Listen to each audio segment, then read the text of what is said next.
그러니까 하는 가능성 하나하고 또 하나는 이제 말을 안 듣는 거죠, 뭔가. 예, 그건 뭔지 모르겠어요. 그래서 보복하거나 둘 중 하나일 텐데 첫 번째 개연성이 더 높지 않을까. 왜냐면은 나중에 추가 70억 원을 또 요구했잖아요. 네, 그렇죠. 그래서 저는 약점을 발견하고 먹잇감. 예. 그런 먹이 앞에 동물처럼 행동한 게 아닐까. 네, 그 70억 원도요, 압수수색 직전에 돌려줍니다. 그렇죠. 예.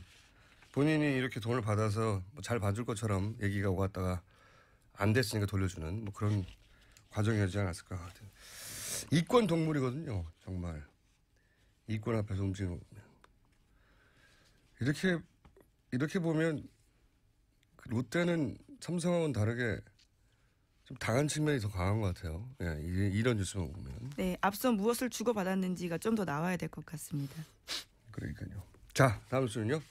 네, 홍석현 중앙일보 JTBC 회장이 그제 갑작스럽게 사임한다라는 이메일을 내부 임직원들에게 보냈습니다.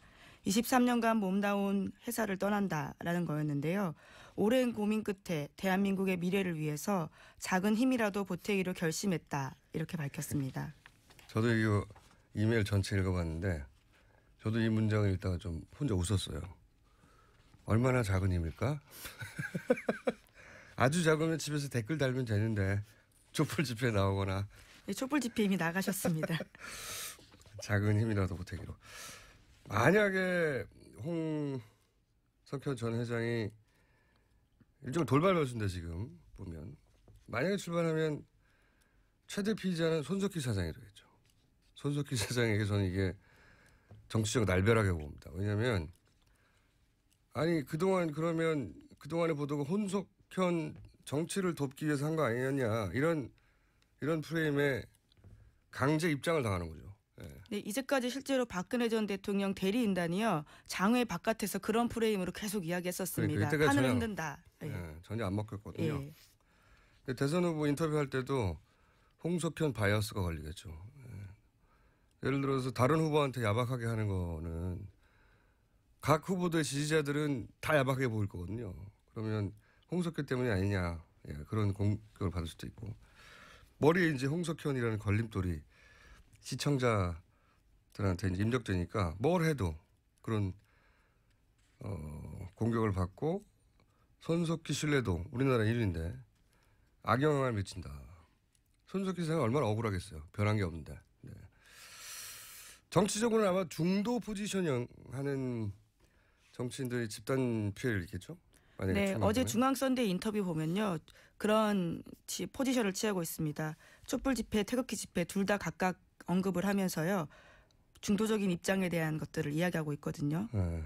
국민의당 바른정당이 이 포지션에 중복되는데 정말 대선 출마하면 뭐 그런 분들한테 피해가 좀 있겠죠. 그리고 나오자마자 아마 삼성 엑스파일 얘기 나올 거고요.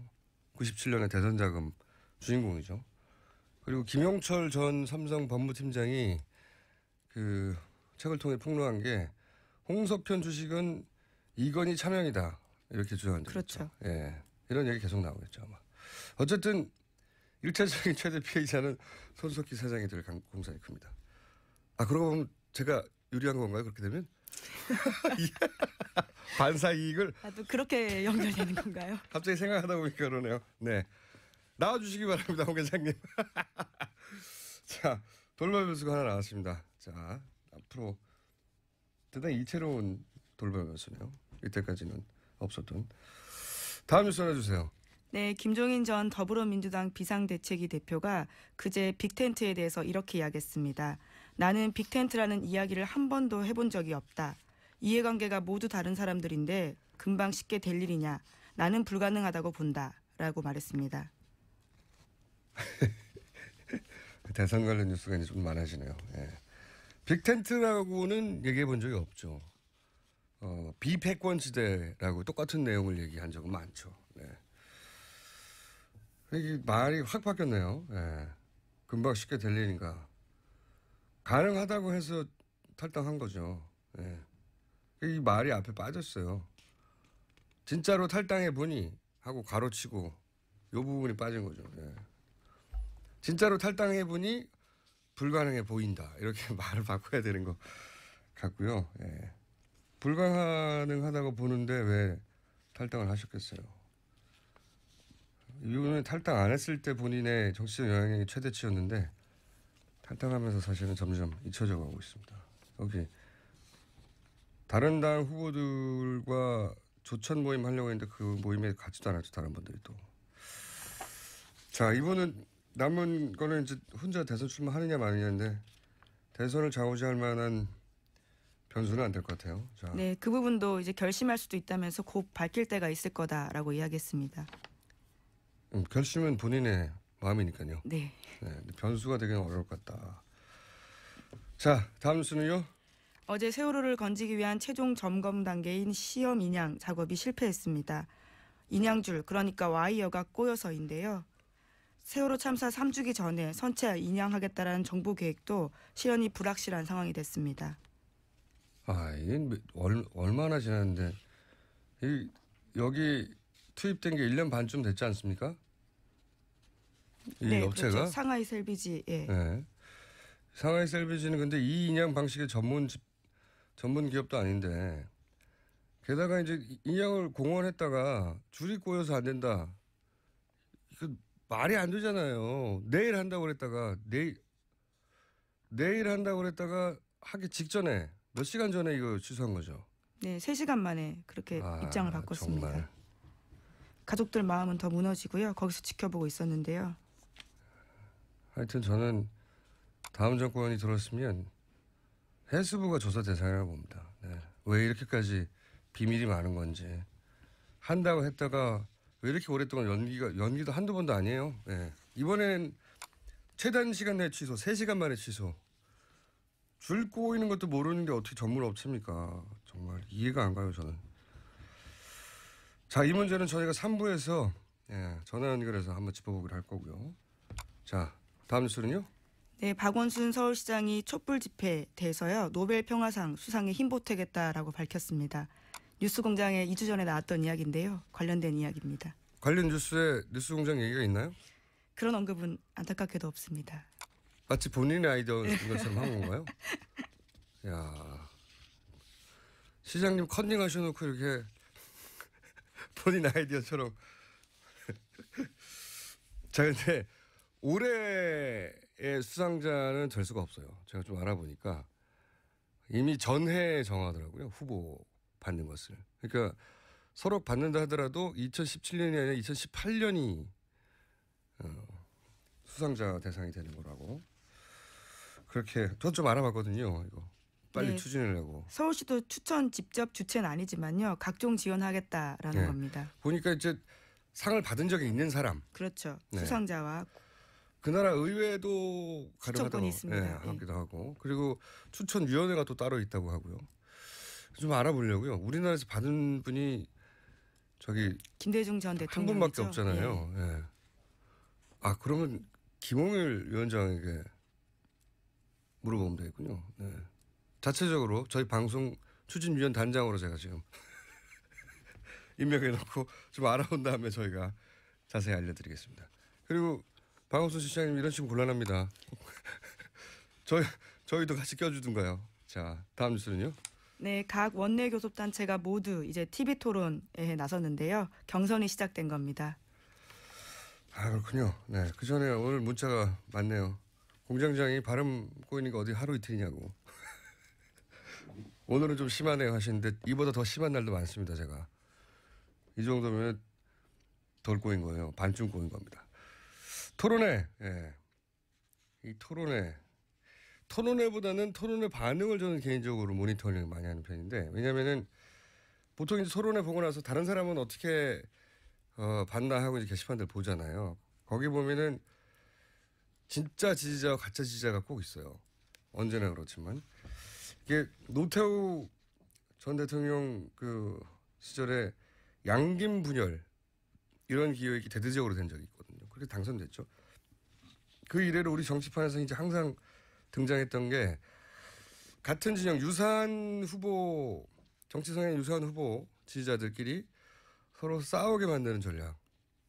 인터넷 등장 이후로 더 강화된 건데, 그러니까 A 후보 지지자인 척 하면서 B 후보 지지자들 비위를 상하게 한다든가, B 후보 지지자인 척하면서 A 후보를 모독한다든가 뭐. 그래서 이제 A, B 후보가 나중에 서로 화합할 수 없게 만드는 전략. 이거 아주 비열한데 아주 효과적이에요. 이게 사실은. 예. 예를 들어서 이재명 지지자인 척하면서 문재인을 공격하고, 문재인 지지자인 척하면서 뭐 안희정을 공격하고, 안희정 지지자인 척하면서 이재명을 공격하고. 근데 실제로 글 쓰는 사람들은 이 세 후보 모두 지지자가 아니야. 글 쓰는 사람들은 정작 다른 당 후보를 지지하고 뭐. 선거 기간에 일상적으로 벌어진 일인데, 지난 대선에 이제 18단, 네, 그 국정원 심리전단이 한 일이죠. 심리전단이라는 게 전쟁나면 심리전하는 적을 상대로, 그걸 우리 자국민한테 한 거거든요. 네.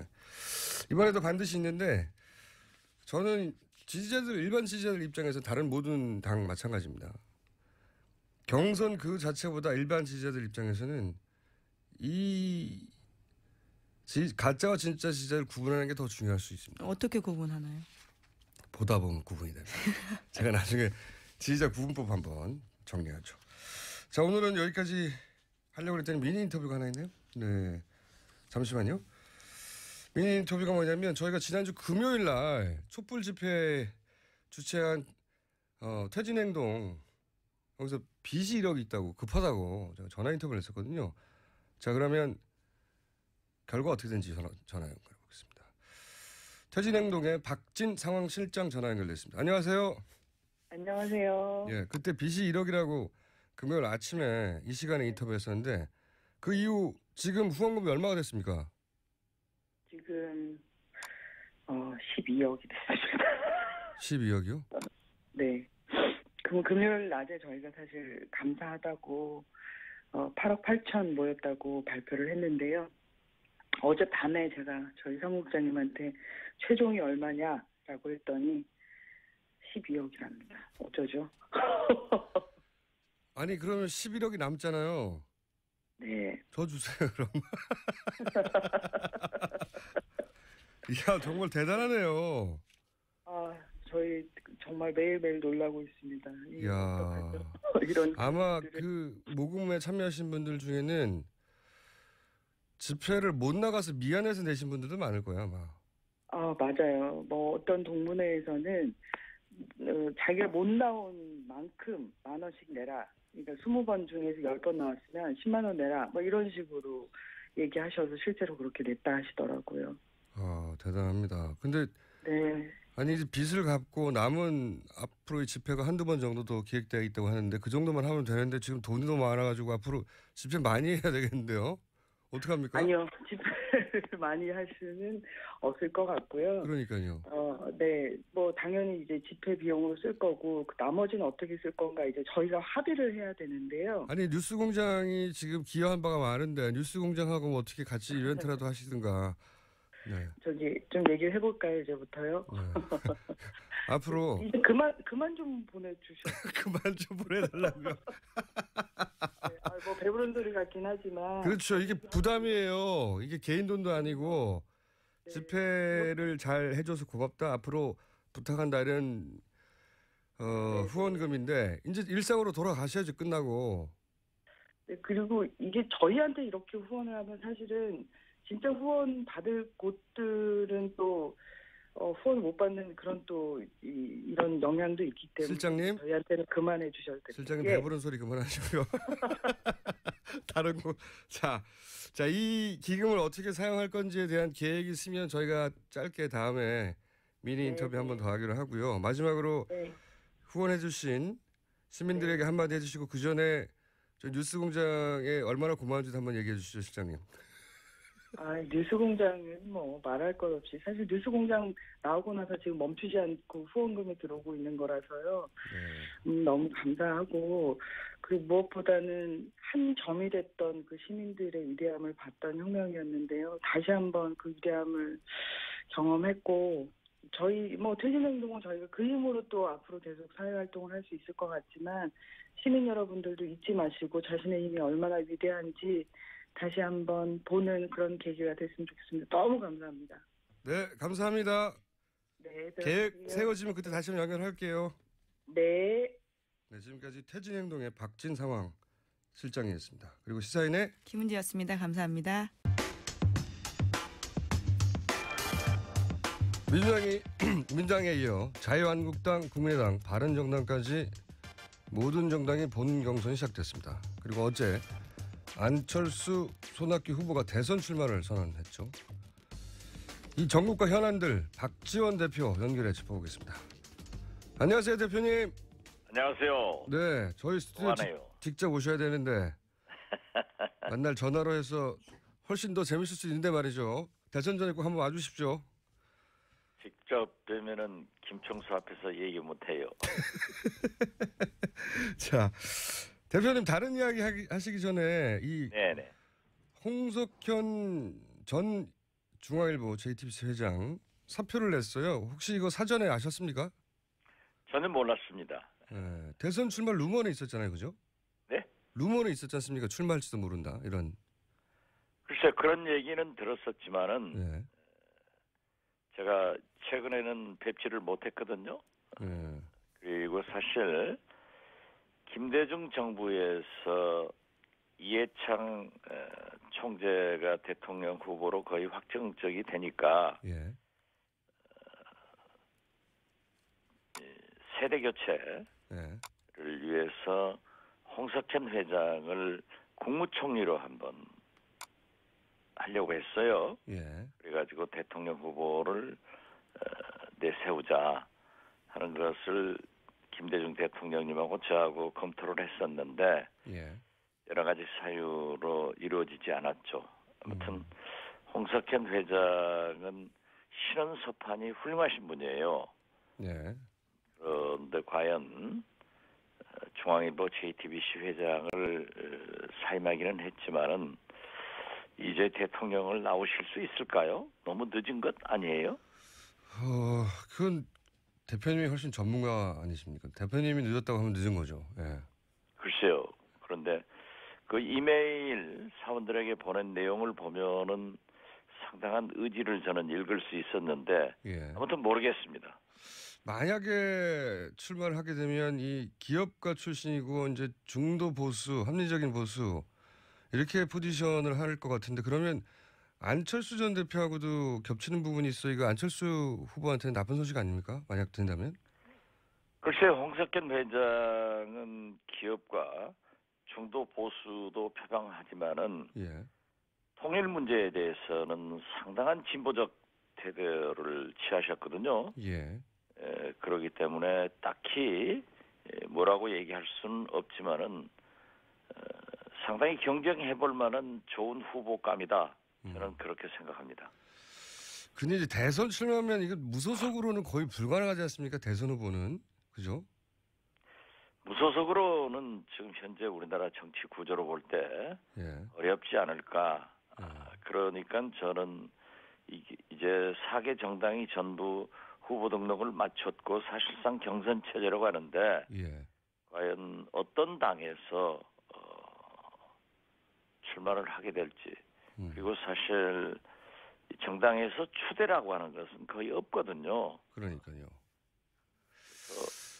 조금 더 봐야 되겠습니다. 어떤 당에 예를 들어서 뭐 국민의당 대표님이 모르셨다는 거 보니까 국민의당에 갈 것 같지도 않고 민주당도 아닌 것 같고 후보가 많아서 거기는 그러면 자유한국당 바른정당인데 여기도 이미 경선에 돌입했지 않습니까? 공식적으로 후보를 선정하는 이 중간에 들어갈 수도 없는데 그죠? 글쎄요, 뭐 자세히 모르겠다고밖에 말씀드릴 수 없습니다. 직접 출마를 하든 킹메이커가 되든 이번 대선에서 의미 있는 변수가 되긴 될까요? 마지막 질문인데 홍석현 관련해서는. 직접 출마를 하건 네. 킹메이커가 되든 상당한 영향력은 행사할 수 있는 그런 폭발력을 가지신 분이죠. 알겠습니다. 근데 어떻게 구체적으로 어떻게 될지는 잘 모르겠다고 하시는 거예요. 네, 그렇습니다. 예. 그 연대 얘기하니까 이제 생각이 나서 여쭙겠는데 김정인 전 대표가 며칠 전에 남경필, 유승민, 손학규 여러분들하고 조찬회동하는데 손학규 후보가 가려고 하는 걸 대표님이 가지 말라고 하셨다면서요. 손학규 후보를 가지 말려고 한 게 아니고 예. 우리 국민의당 지도부 한 사람이 안철수 후보가 가시지 않으니까 예. 자기가 가겠다라고 해서 제가 가지 말라고 그랬습니다. 아, 손학규 후보는 그냥 자체 판단으로 안 가신 거고? 네, 그렇습니다. 그러면 그 대리로 가겠다고 한 사람을 가지 말라고 못 가게 하신 이유는 뭡니까? 사실상 대연정론은 현실적으로 어렵습니다. 지금 경선 전국이기 때문에 그러니까 경선 전국에서는 각 당의 정체성을 앞세워서 그 당에 가장 적합한 대통령 후보를 만들어야 되거든요. 그래가지고 각 당에서 후보가 나오면은 그때 이제 대선 후보로 등록을 하건 그 전이건 그러한 때 검토가 되는 거지 지금부터 검토를 해가지고는 어렵죠. 그 당 자체가 존재감을 상실할 수 있습니다. 그리고 과연 대연정론이 정체성을 무시하고 성공할 수 있을 것인가? 어떻게 됐든 지금은 사당제, 다당제이기 때문에 연정의 불가피성은 있습니다. 어떤 당도 어떤 대통령도 당선되면은 그때부터 여소야대로 출범하고 또 국회 선진화법으로 아무것도 못하는 그런 결과를 가져오거든요. 그렇기 때문에 독일의 메르켈 총리처럼 총리에 당선돼가지고 심지어 보역까지도 연정을 한 선례가 있고 그렇기 때문에 그러한 것은 검토할 수 있지만은 지금 경선 전국에서 대연정을 논하는 것은 각 당의 정체성과 존재감을 상실하는 일이 되기 때문에 저는 어렵다. 그렇게 해서 처음부터 반대를 했습니다. 그러면 경선이 끝나고 나서는 후보자들 간의 연대 이거는 가능할 수는 있다고 보시는 건가요? 그것은 이제 후보자가 누가 되느냐에 따라서 예. 결정할 문제이고 그때의 상황이 지배된다고 봅니다.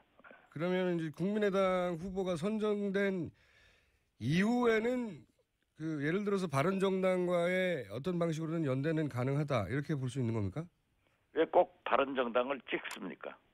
아니 근데 자유한국당하고는 그러니까 어렵지 않습니까? 김어준 총수가 문제가 있다니까요.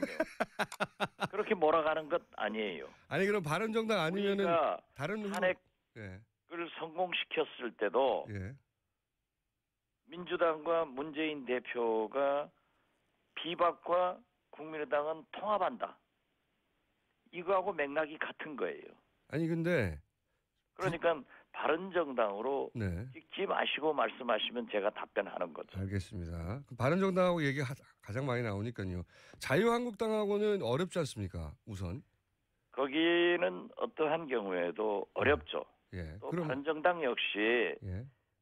탄핵에 함께한 그 공로는 인정하지만은 아직까지 박근혜 대통령의 잔존 세력이라고 보기 때문에 예. 지금 현재는 연정을 하기는 좀 빠르다 이런 생각을 갖습니다. 그러니까 빠르다는 건 대선 이전에는 안 된다는 말씀이신가요? 아니면 경선이 있고 나서 대선 그 기간 안에서는 가능할 수도 있다 상황에 따라서?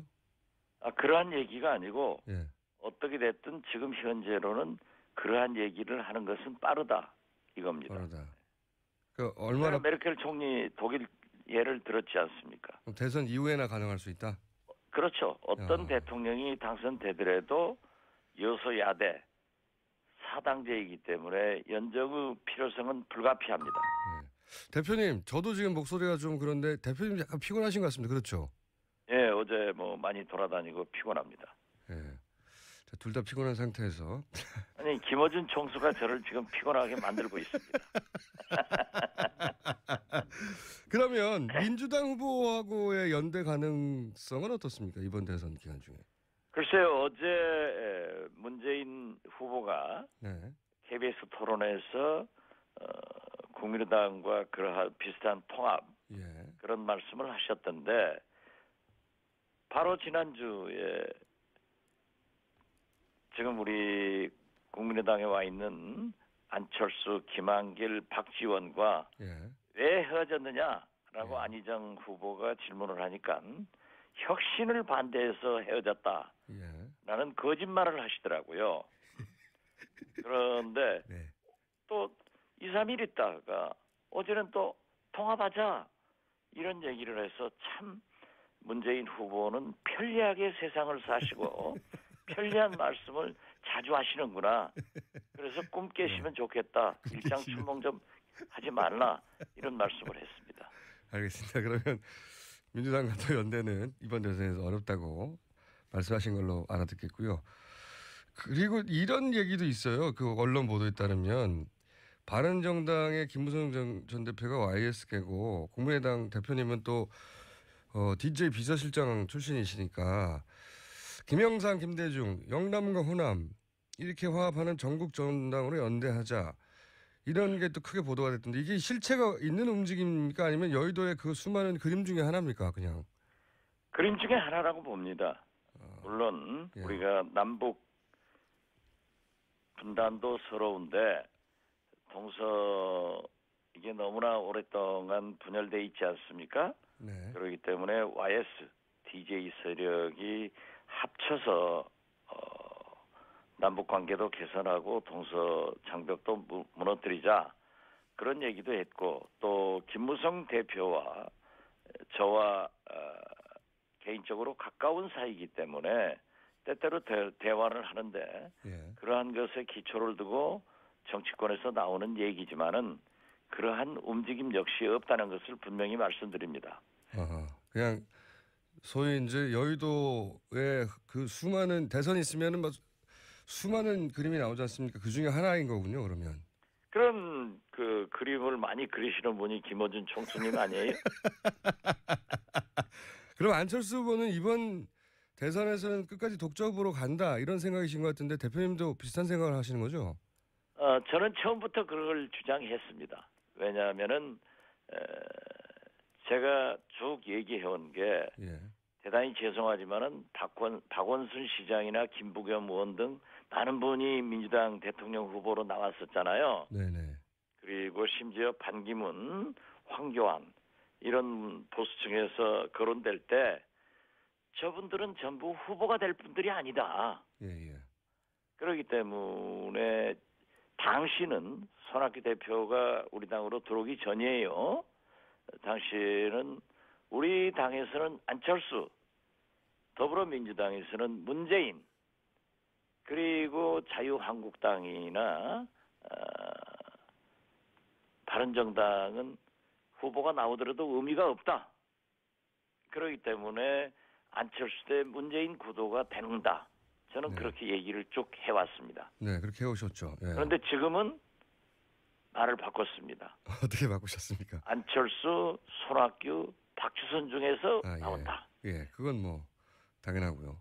자유한국당 얘기하셔서 그 말씀을 드려보자면 자유한국당은 의미가 없을 거라고 하셨는데 현재 기준으로 보자면 자유한국당의 홍준표 도지사가 지명도나 지지율이 제법 높은 상황이고요. 그리고 아마 후보가 되면 지금 안철수 후보보다 더 지지율이 높이 나올 공산도 있습니다.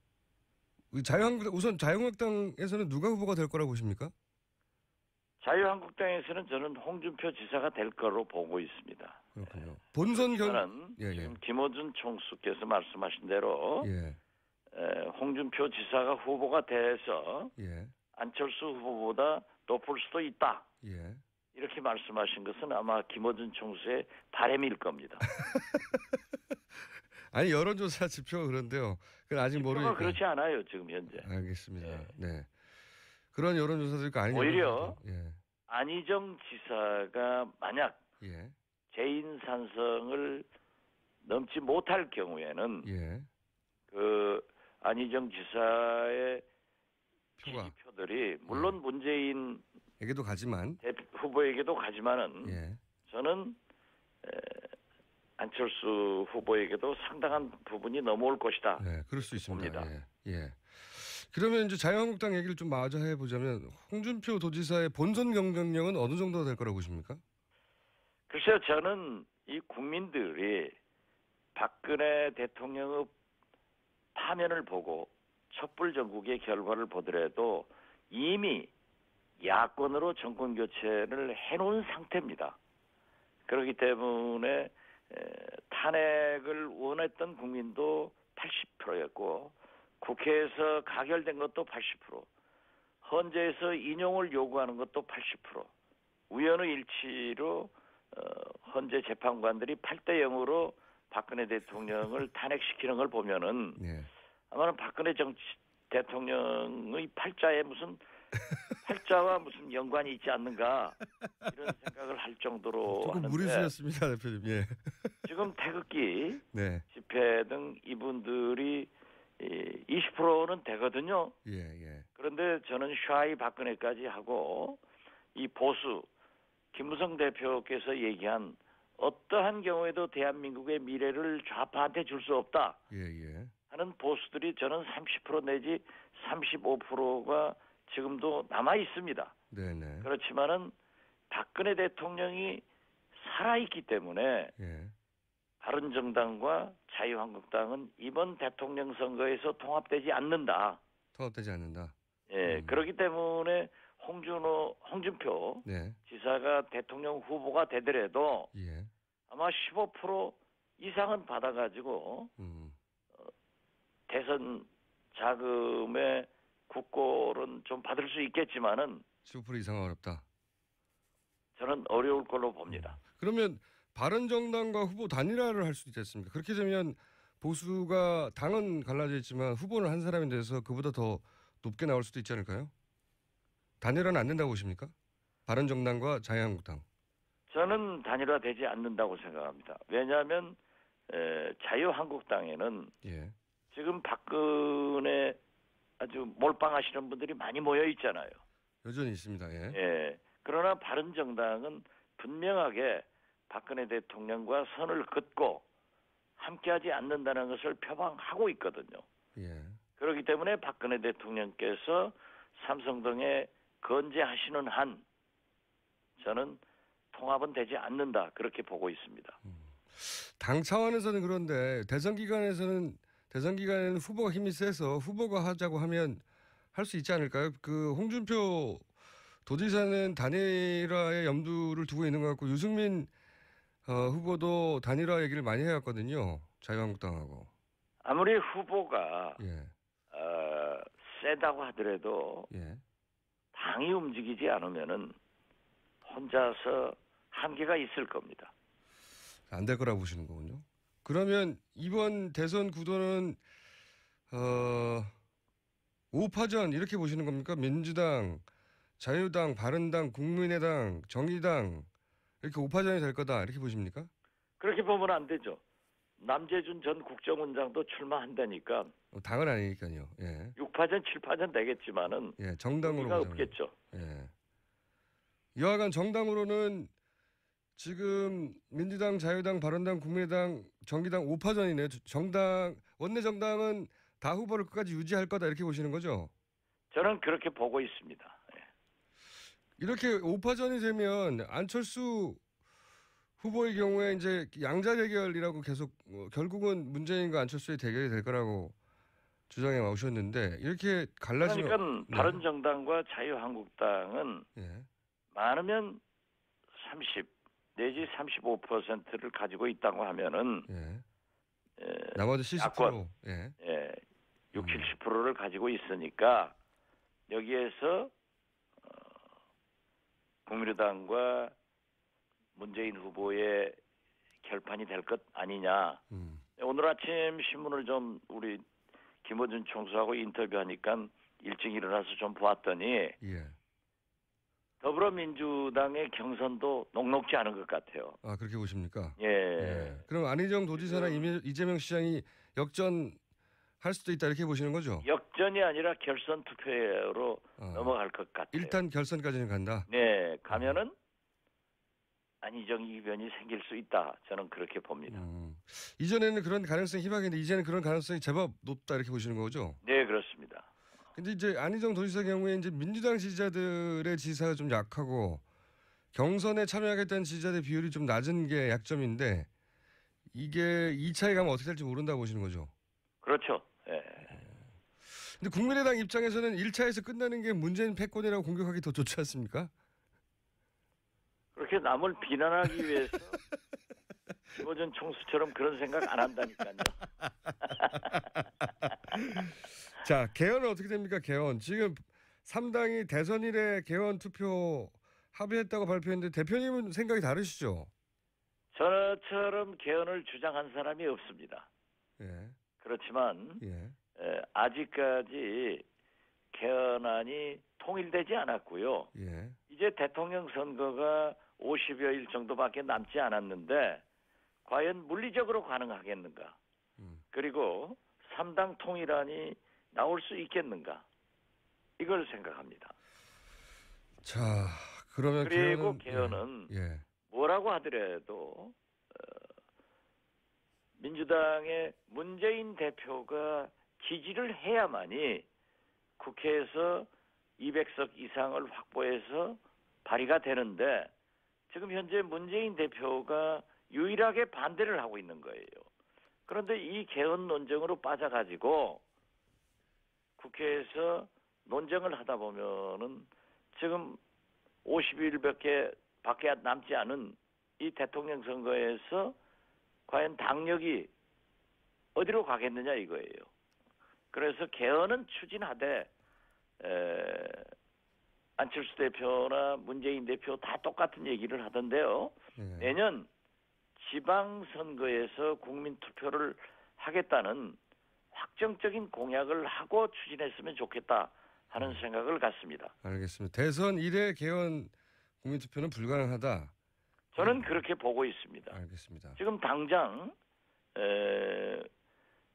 3당 통일안이 지난 금요일 날 우리 의원들에게 배포된다고 했거든요. 예. 그게 아직도 안 되고 있지 않습니까? 자, 알겠습니다. 그러면은 그걸 논의해가지고 언제 확정하느냐 이겁니다. 자, 말씀은 잘 알아들었고요. 이제 마지막 질문인데 시간이 1분밖에 안 남아가지고. 자, 안철수 후보 지지율이 이제 치고 나올 때가 되긴 됐는데 한 지가 꽤 됐습니다. 이제 대선이 지금 50일밖에 안 남았기 때문에 안철수 후보 지지율은 언제 계기가 만들어져서 생각하시는 지점까지 갈 거다.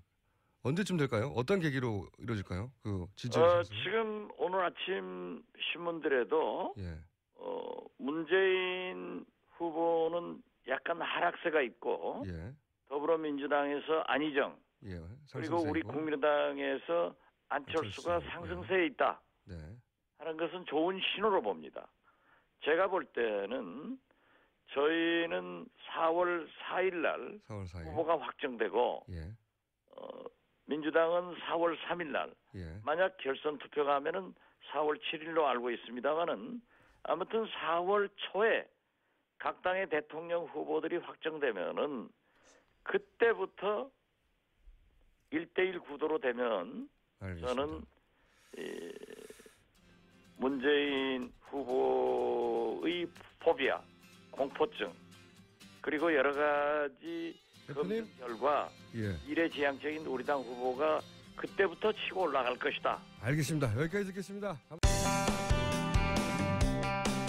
정부가 세월호 인양 계획을 발표했다가 3시간도 안 돼서 취소를 했습니다. 이 문제 박주민 의원 연결해서 짚어보기로 하겠습니다. 안녕하세요, 의원님. 예, 안녕하십니까. 자, 불과 3시간 만에 다시 취소를 했는데 우선 해수부는 취소 이유가 뭐라고 공식적으로 해명하고 있습니까? 지금 공식적으로 해명한 내용은 원래 생각했던 것보다 기상 상황이 안 좋아질 것으로 예상됐다. 예. 그렇게 지금 얘기를 하고 있습니다. 예. 근데 그거 말고도 지금 최근 보도되는 것을 보니까 인양불 꼬임 현상도 발생을 했고 그것을 좀 해결하는 데 시간이 걸릴 것이다. 그렇기 때문에 취소한 것이다. 이런 얘기들도 지금 나오고 있습니다. 예. 원래는 날씨가 좋다고 해서 인양한다고 했다가 2시간 만에 갑자기 날씨가 나빠져서 안 된다고 하는 해명 자체도 이게 신뢰가 가지가 않는데요. 그죠? 그렇죠. 사실은 이게 몇 시간 만에 갑자기 일기가 바뀌었다라고 보기도 어렵고 몇 시간 만에 예보가 달라졌다라고 보기도 어려울 것 같은데 이런 적이 인양한다고 했다가 인양을 바꾼 게 이게 한두 번이 아니지 않습니까? 이때까지? 예, 맞습니다. 뭐 작년 뭐 7월 정도에 인양을 하겠다라고 하고 그리고 또 자신 있다라고 했었습니다만 계속 인양은 지연이 됐었죠. 예. 이게 그 근본적인 문제가 뭘까요? 어떤 분들은 이제 이 셀비지 측이 이게 전문성이 떨어지는 게 아니냐 이런 얘기도 하고 예. 하는데 의원님이 보시기에는 어떤 문제들이 있습니까? 뭐 저희들이 이제 현장에 나가서 점검해 봤을 때 상하이 셀비지 측에서 얘기하기로는 본인들이 갖고 있었던 데이터에 비해서는 예. 여러 가지 어떤 그 상황이 달랐다라는 이야기들도 하고요. 그 다음에 기술적으로도 원래 예상했던 것보다 좀 어려운 부분이 많았다라고 얘기를 했습니다. 대표적인 게 이제 그 선체 밑에 리프팅 빔을 삽입하는 작업을 했었었는데 리프팅 빔을 삽입할 때 그 바닥 여건 바닥을 좀 파고 넣었어야 되는데 바닥이 잘 안 파여진다든지 이런 것들을 좀 얘기를 많이 했었습니다. 근데 그런 것들을 미리 예측하지 못한다든지 또는 그런 문제를 기술적으로 신속하게 해결하지 못하는 것을 봤을 때는 기술이 부족하거나 혹은 경험이 부족한 것으로 볼 수도 있을 것 같습니다. 네. 이 방식에 특화된 업체도 애초부터 아니었다고 하는 지적도 있던데요. 뭐 상하이 셀비지가 뭐 인양 실적이라든지 이런 부분이 부족하다라는 지적은 많이 있었었고요. 그리고 특히 이제 바다에서의 작업은 안 해본 것 아니냐라는 지적도 있었는데 상하이 셀비지 측은 상하이 셀비지라는 것이 이제 뭐 하나의 회사긴 하지만 여러 인양 업체들이 이제 그 중국에서는 국영 또는 관영 형태로 존재하는데 거기 다 묶여 있다는 거예요. 그래서 기술이라든지 경험은 공유하기 때문에 큰 문제가 없다 이런 식으로 해명하기도 했었습니다. 예. 그때까지 주장은 그랬죠. 근데 실제로 지금 지금까지의 결과를 보자면 그 셀비지 측의 주장을 신뢰하기가 어렵게 되는데 점점. 예, 특히 이제 어제 기상 때문에 악화됐다고 했는데 나중에 보니까 인양줄이 꼬이는 현상이 또 있었다는 거지 않습니까? 예.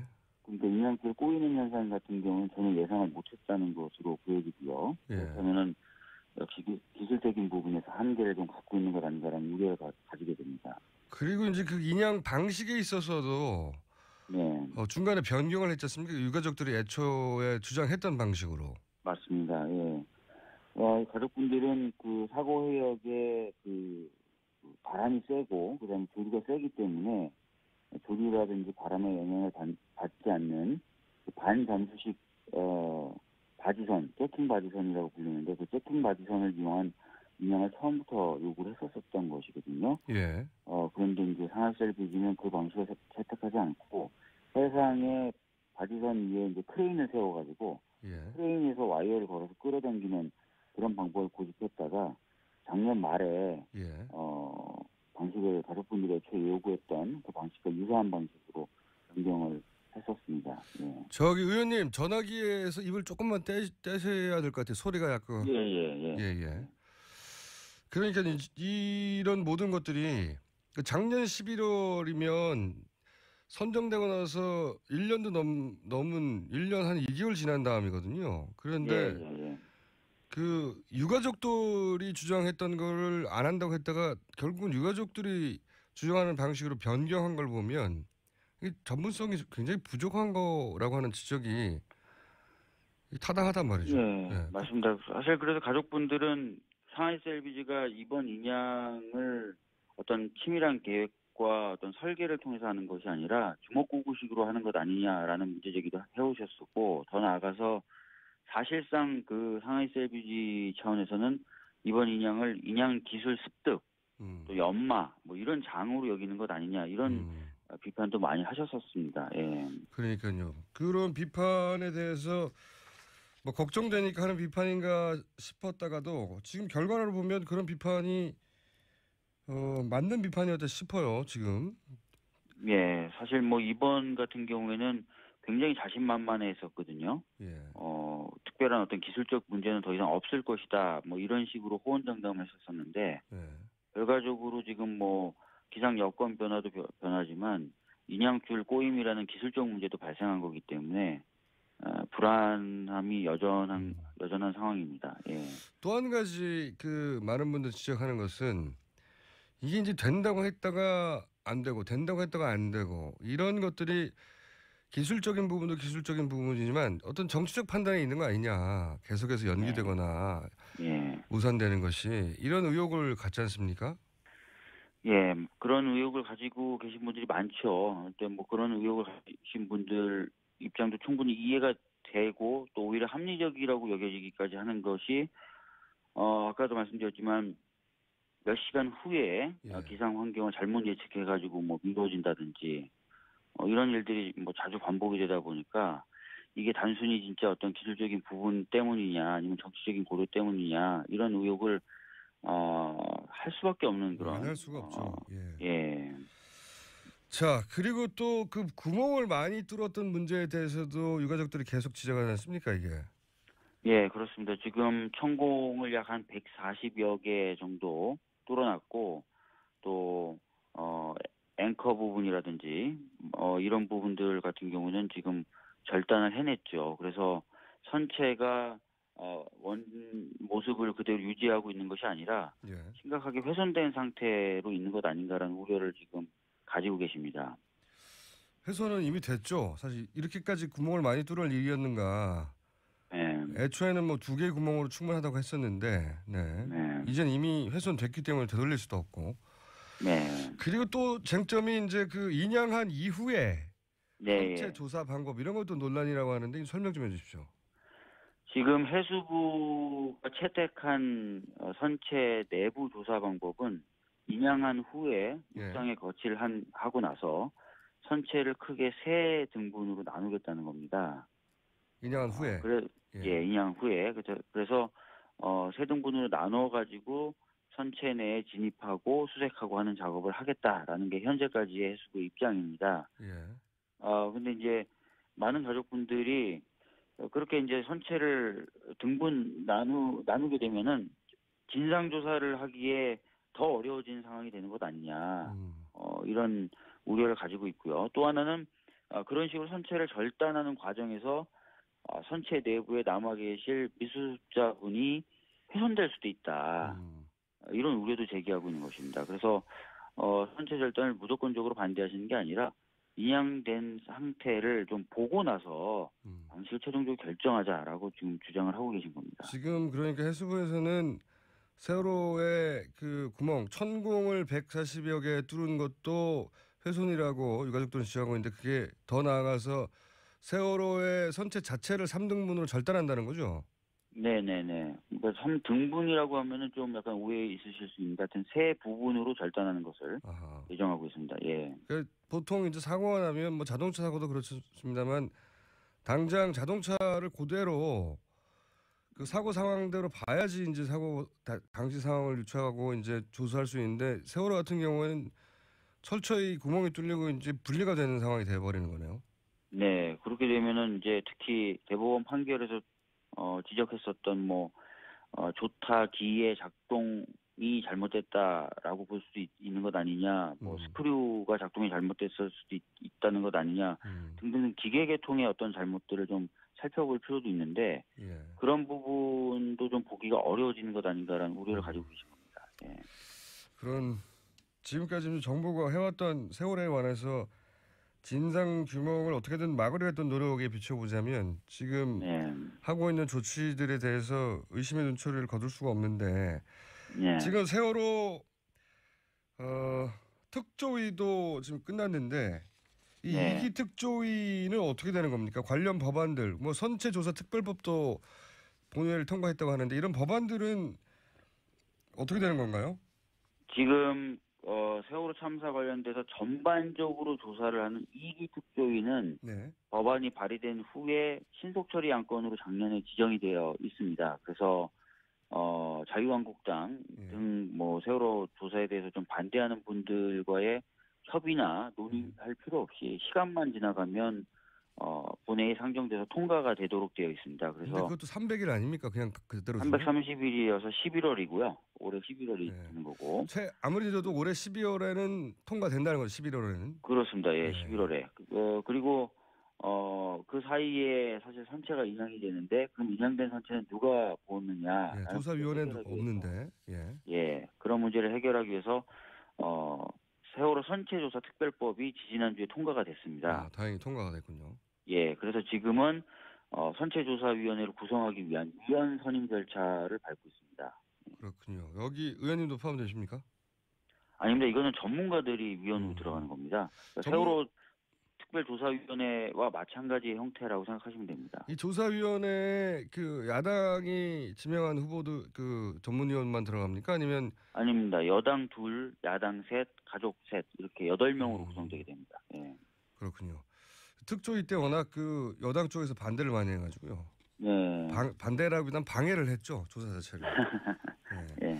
조사위원회는 다행히 유가족과 야당 쪽이 많군요. 훨씬 더. 예, 아무래도 그래서 좀 더 정부로부터는 독립되게 네. 전체를 조사할 수 있을 것으로 보여집니다. 알겠습니다. 지금으로서는 정확하게 언제 인양될지는 가능하기 어렵겠죠?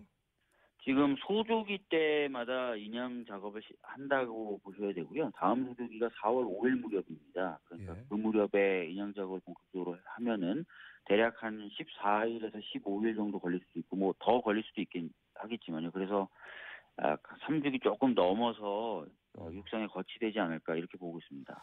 알겠습니다. 그때 다시 연결하겠습니다. 오늘 말씀 감사합니다. 예, 감사합니다. 네, 지금까지 더불어민주당 박주민 의원이었습니다. 실의 단골 성형외과 김영재 의원의 중동 진출에 부정적 의견을 냈다가 아버지, 할아버지까지 3대가 세무조사 그리고 공무원인 가족들이 전부 인사보복을 당했다고 했던 대원 어드바이저리 컨설팅의 이현주 대표 기억하시죠? 그런데 대통령이 파면된 이후에도 이 인사보복은 계속 진행되고 있다고 하는데 이 문제 이현주 대표 연결해서 들어보겠습니다. 안녕하세요, 대표님. 안녕하세요. 목소리가 좀 작게 들리거든요. 좀 크게 말씀해 주십시오. 네네. 네. 당시 저희 인터뷰할 때도 가족 중에 공무원이 여러 분 계시고 보복을 당한 것으로 의심된다고 하셨었는데 몇 분이 가족 중 몇 분이 공무원이십니까? 네, 가족 3명이 공무원이고요. 경력 20년 차 서기관들입니다. 그렇군요. 네. 자, 그 중에서 남동생은 카자흐스탄에서 공무원으로 부임을 하셨다고. 근데 구체적으로 어떤 일을 하셨고 어떤 보복을 당했습니까? 네, 그 기재부에 지금 이제 2명이 있었고요. 그리고 네. 이제 동생 1명은 카자흐스탄의 이제 문화원장으로 부임을 해서 근무를 했는데요. 예. 작년 9월 정기 감사 때 이제 감사원 감사를 받았습니다. 그런데 예. 그 감사를 받은 방식이나 내용, 감사관 수, 그리고 사후 조치 등이 다른 해외 문화원과의 감사와 매우 다릅니다. 어떻게 다릅니까? 다른 해외 문화원의 경우는 약 한 4명의 감사관 중에 2명이 대사관, 예. 그리고 2명이 문화원 감사를 나갔고, 예. 문화원 감사의 경우는 회계상 어떤 횡령이나 이런 비리가 없는지 회계 감사에 집중이 되었고, 어떤 정책적인 의사 결정 관련한 그런 정책 감사는 진행되지 않은 걸로 알고 있는데요. 네네. 카자흐스탄은 총 5명의 감사관이 파견이 되었고, 예. 1명이 대사관 감사, 그리고 4명이 문화원을 감사를 했습니다. 보통은 대사관하고 문화원을 각각 동수로 조사를 하는데 이번에는 문화원만 4명을 파견했다는 거죠. 대사관 1명이고. 네, 맞습니다. 네. 그래서 카자흐스탄만 유독 그 문화원 감사에 이제 감사관들이 집중되었고요. 다른 문화원들은 이제 횡령 같은 회계 비리에 집중적인 감사가 되었고, 카자흐스탄에서는 이런 회계 비리가 한 건도 적발되지 않았는데도 불구하고 예. 그 새벽까지, 거기가 이제 새벽이 되면 영하 한 30도 혹한입니다. 네. 근데 새벽 영하 30도 혹한에 감사관 서너 명이 돌아가면서 문화원장을 굉장히 고압적으로 강압적인 그 감사를 했고요. 그 감사원이 원하는 입장대로 진술을 해야 한다. 그 진술을 그렇게 안 하면 계속하겠다. 이런 식의 그 굉장히 강압적인 감사가 진행이 됐고요. 또 심지어는 뭐 군입대라던가 뭐 대학원 진학이나 선교 같은 개인적인 사유로 퇴사한 직원들이 있었는데 이 직원들한테도 감사원에서 원장한테 불만이 있어서 퇴사한 거 아니냐. 그래서 퇴사한 그 개인적으로 퇴사한 직원들까지도 원장의 어떤 불화나 어떤 그런 것 때문에 다 퇴사한 것처럼 감사 결과가 부풀려져서 결론이 나왔습니다. 그러니까 말씀의 요는 이제 이게 표적 감사라 이런 말씀이신 건데 그 감사 결과는 어떻게 나왔습니까? 그리고 결과에 따른 조치는 어떤 겁니까? 네, 감사원 이제 결과는 지난주 3월 16일에 감사 결과가 나왔고요. 네. 그 내용은 이제 독도 표기라던가 한국어 보급 그리고 직원 관리 등의 이제 부적절한 문제가 있었다라는 이제 애매한 그런 내용들이 나왔고요. 그리고 이제 그 동생을 징계 처분하고 소환 같은 적절한 조치를 취하라는 그런 내용이었습니다. 소환하라는 거네 한마디로. 네. 예를 들어서 이런 한국어 보급의 문제점 뭐 이런 이유 때문에 그동안 소환된 사례가 예전에 있었습니까? 지난 5년간 해외에서 근무 중인 공무원이 이제 본국으로 소환된 경우가 한 5건 내외로 굉장히 드물고요. 그리고 이렇게 본국으로 소환까지 되는 경우에는 그 공무원이 어떤 성범죄라던가 음주운전, 횡령처럼 굉장히 중대하고 명백한 범죄 사실이 증명된 경우에 소환이 되었고요. 또 그 성범죄 혐의 같은 것이 입증된 그 공무원이 한 10여 명 있었는데 이 경우에도 모두 소환이 되지 않았습니다. 그래서 지난 5년간 어떤 횡령, 성범죄, 음주운전처럼 굉장히 명백하고 중대한 범죄 행위가 없는데 국내로 소환된 경우는 한 건도 없는 것으로 알고 있습니다. 그런데 이게 예를 들어서 공무원을 감사하는 기준이 강화됐거나 그런 사례가 아니라 이게 대표님 때문에 보복을 당하는 것이다. 이렇게 확신하게 된 이유가 있습니까? 어떤 말을 들으셨다든가? 네, 작년에 이제 기재부에서 근무하던 이제 경력 20년 차 이제 서기관인 저희 남편이 이제 배치받고 한 3개월 만에 네. 와이프가 대통령을 노하게 했다. 그래서 이제 당신이 기재부에서 더 이상 근무할 수 없고 바깥으로 나가야 된다. 아, 그런 얘기를 직접 들었답니까? 네. 누구한테요? 그래서 이제 인사권자한테 들었답니다. 인사권자라고 하면 장관인가요? 차관인가요? 차관이었습니다. 기재부 차관에게 네. 당신 와이프가 잘못을 해서 대통령이 화가 났다. 네. 그래서 나가야 된다. 네. 아, 이런 얘기를 직접 했다고요, 남편에게? 네네. 그래서 이제 관련 실국에서는 그때 이제 예산의 타당성을 심사하는 과정이었고 당시 이제 예산 시즌 중이었기 때문에 예산 시즌 중에는 담당 과장을 인사를 하면은 좀 국가 예산 편성 업무에 차질이 우려된다라는 그런 우려의 목소리가 있었음에도 불구하고 이제 3개월 만에 타부처로 파견이 됐었고요. 그래서 파견되면서도 그때 이제 어떤 얘기를 들었냐면 니네 끝나려면 아직 멀었다 이런 언급이 있었습니다. 아하. 네, 그러니까 네. 보복을 예상하는 발언을 했군요. 계속 추가되고. 네, 그래서 이제 기재부에서 2명이 20년 차 서기관이면 한참 본부에서 열심히 근무해야 되는 고참 과장급이거든요. 그런데 2명 다 기재부에서 이제 근무할 기회를 박탈당한 것인데 그런 상황에서도 니네 끝나려면 아직 멀었다라는 발언이 나와서 뭔가 추가적인 보복이 지금 또 있겠구나라는 예상을 했었는데 마침 이제 9월 감사 시즌이 되니까 이제 카자흐스탄에 근무하는 동생한테 감사관들이 갑자기 이제 가면서 새벽까지 이런 감사가 진행이 되고 또 감사 결과도 나오기 전부터 감사가 마치니까 바로 이 사람은 본국으로 소환된다. 그래서 이제 이게 그때 기재부에서 얘기했던 추가적인 보복이었구나라는 생각을 하게 됐습니다. 그렇군요. 저희가 대표님 인터뷰한다고 그래가지고 이 조원동 경제수석 전 수석이 이 관련해서 언급했던 내용이 있습니다. 통화 중에 이 내용을 잠시 듣고 이야기를 이어가겠습니다. 네. 근데 제가 좀 이해가 안 가는 게 선생님 세무조사까지 받았으면 되는데 또 16년에 들어서 그렇게 온 가족을 다 다시 인사불이익까지 줘야 되면 그게 누구한테 혜택이 가는 거죠? 그러니까 이게 이제 초과돼 있다는 게 무서운 거야. 단추를 하나 누르면 온갖 사방으로 하면서 충성 경쟁을 하거든. 충성 경쟁하는 거거든. 네. 그러니까 이제 그런 게 해가지고 수납하라고 하지 않는 한 계속 하잖아. 예. 돈 한 번 던지면은 뒤에 개구리가 죽는지 어떤지는 그거는 모르는 거 아니야. 네네. 그리고 네. 그러니까 사실 안종범이나 네. 조정목 차관도 그런 거에 대한 죄의식은 모르지. 네. 그래서 자기는 그냥 그냥 한마디 한 것뿐인데. 네. 그렇게 얘기하지만 그거는 뒤에까지 옆을 생각을 안 하는 거지. 이게 이제 그 조원동 전 수사하고 대표님하고 전화 통화 내용 아니겠습니까? 네. 네, 이 내용이 그러니까 아니 이렇게 불이익을 줬는데 왜 계속하냐? 네 누구 좋으라고 하는 거냐 했더니 결국은 충성 경쟁 때문이다 이렇게 말을 했잖아요.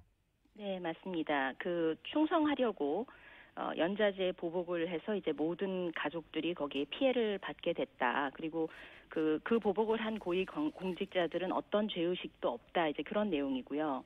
청와대 지시는 스탠딩 오더이기 때문에 그걸 중지하라는 지시가 다시 내려가지 않으면 관련 부서는 그 지시를 계속하고 그래서 가족들에 대한 보복이 지금도 현재 진행 중이다. 이런 내용입니다. 조직 입장에서는 한번 내려온 오더는 계속 간다. 그런데 이제 대통령이 계속 자리에 있으면 모르겠는데 탄핵이 됐지 않습니까? 그런데도 계속 진행하는 이유가 뭘까요? 이 정도는 멈춰야 되는 거 아닌가요? 아마도 그 국정농단에 부역한 분들이 아직도 그 부서에서는 건재한 것 아닌가 그런 좀 의구심이 듭니다. 저도 이상하네요. 이게 그런 대노했다 화가 대통령이 많이 나서 이 사람하고 관계된 가족들 마침 공무원들이라고 하니까 다 불이익을 줘라. 그래서 불이익을 주기 시작했어요. 그런데 그런 명령을 내린 대통령이 이제 자리에서 파면당했으면 멈춰야 될 것 같은데 계속 진행되는 이유를 모르겠네요. 이해가 잘 안 가네. 그 대표님도 이해가 안 가시니까 지금 인터뷰를 하시면서 답답한 걸 호소하시는 거잖아요. 네, 맞습니다. 그래서 이번 그 국정농단에 분개하고 그 탄핵에 지금 국민의 80%가 참석을 해서 탄핵이 된 상황인데 이런 그 국정농단과 관련된 지금 피해자 가족들에 대한 연좌제 보복은 아직도 계속 각 부서에서 성실하게 수행되고 있다는 것은 정말 국민들의 민심과는 정면으로 배치되는 일이라고 생각됩니다. 야, 이런 일이 있군요. 개인적으로 억울하셔서도 지금 인터뷰를 하셨지만 꼭 하고 싶은 말씀이 있어서 인터뷰 하시겠다고 연락을 하신 건데 꼭 하고 싶은 말씀이 뭡니까? 네네. 그래서 이번 그 국정농단 관련 이제 탄핵 전국을 맞으면서 사실 우리 국민들이 이제 가장 분노하는 것은 누가 얼마의 뇌물을 누구한테 줬고 대기업이 얼마의 돈을 냈느냐 이런 것보다는 그 비선의 그 최순실 사업을 지원하기 위해서 이제 대통령이 국가 시스템을 이용해서 특혜를 줬고 또 그 지원에 그 자신의 뜻을 거스리는 경우는 무고한 시민이나 가족까지도 보복을 했다는 그 사실에 국민들은 더 분개한다고 생각을 하고요. 그리고 이번 특검 수사 결과에서 이제 그 저희 가족 그 연좌제 보복 관련해서 그 남편에 대한 그 보복을 청와대에서 지시가 내려와서 있었다라는 그 사실까지 이제 확인이 되었습니다. 그래서 앞으로는 이제 국가 공권력에 의해서 그 무고한 시민들이 보복을 당하고 또 이런 연좌제 보복에 국가의 그 국민들의 혈세가 사용되는 그런 일은 좀 없었으면 좋겠다. 이제 그런 생각이 많이 듭니다. 그건 너무나 당연한 말씀이시고요. 검찰에도 하고 싶은 말씀이 있으시다면서요. 그 이번 특검 수사에서 이제 그 청와대 지시로 그 이제 가족에 대한 인사 보복의 일부 정황이 이제 밝혀진 상황이고요. 그리고 또 제가 그 청와대 연락을 받고 미팅을 1시간 했던 이제 김영재 의원 측 여기 와이프 박채윤 씨가 이제 안종범 수석한테 뇌물을 제공해서 특혜를 받은 사실 이런 것들은 이제 확인이 밝혀졌죠. 밝혀졌습니다. 그래서 앞으로 이제 검찰 2기에서는 아직 그 특검이 밝히지 못한 그런 남은 보복 실태가 조금 더 명백하게 밝혀져서 진실이 더 밝혀져야만이 앞으로 다른 정권이나 그 후 세대에도 이런 비슷한 그 무고한 시민들과 그 가족들까지 연좌제로 공권력이 보복하는 그런 일들을 다시는 일어나지 않게 방지할 수 있지 않을까 생각이 듭니다. 그렇겠네요. 그때 말씀하신 게 국세청도 동원되고 국정원도 동원되고 감사원도 나오고 외교부, 문체부, 기재부 다 언급하셨는데 지금 기재부 관련해서는 특검이 발표한 게 없죠. 기재부는 확인이 됐죠, 참. 네, 확인이 됐습니다. 다른 부서가 관련해서 어떤 부분을 했는지 명확히 밝혀지지 않았었군요. 예. 네, 맞습니다. 네, 검찰에서는 이 부분까지 확인해 달라. 예. 네. 당연히 요청이신 것 같고 저희도 이 문제 계속 관심 가지고 지켜보겠습니다. 네, 오늘 말씀 감사합니다. 네, 감사합니다. 네, 디플로마티크 편집장 과거에 현재 위원 안녕하십니까? 네, 안녕하십니까? 임상훈 위원 나오셨습니다. 자, 오늘은 어떤 주제입니까?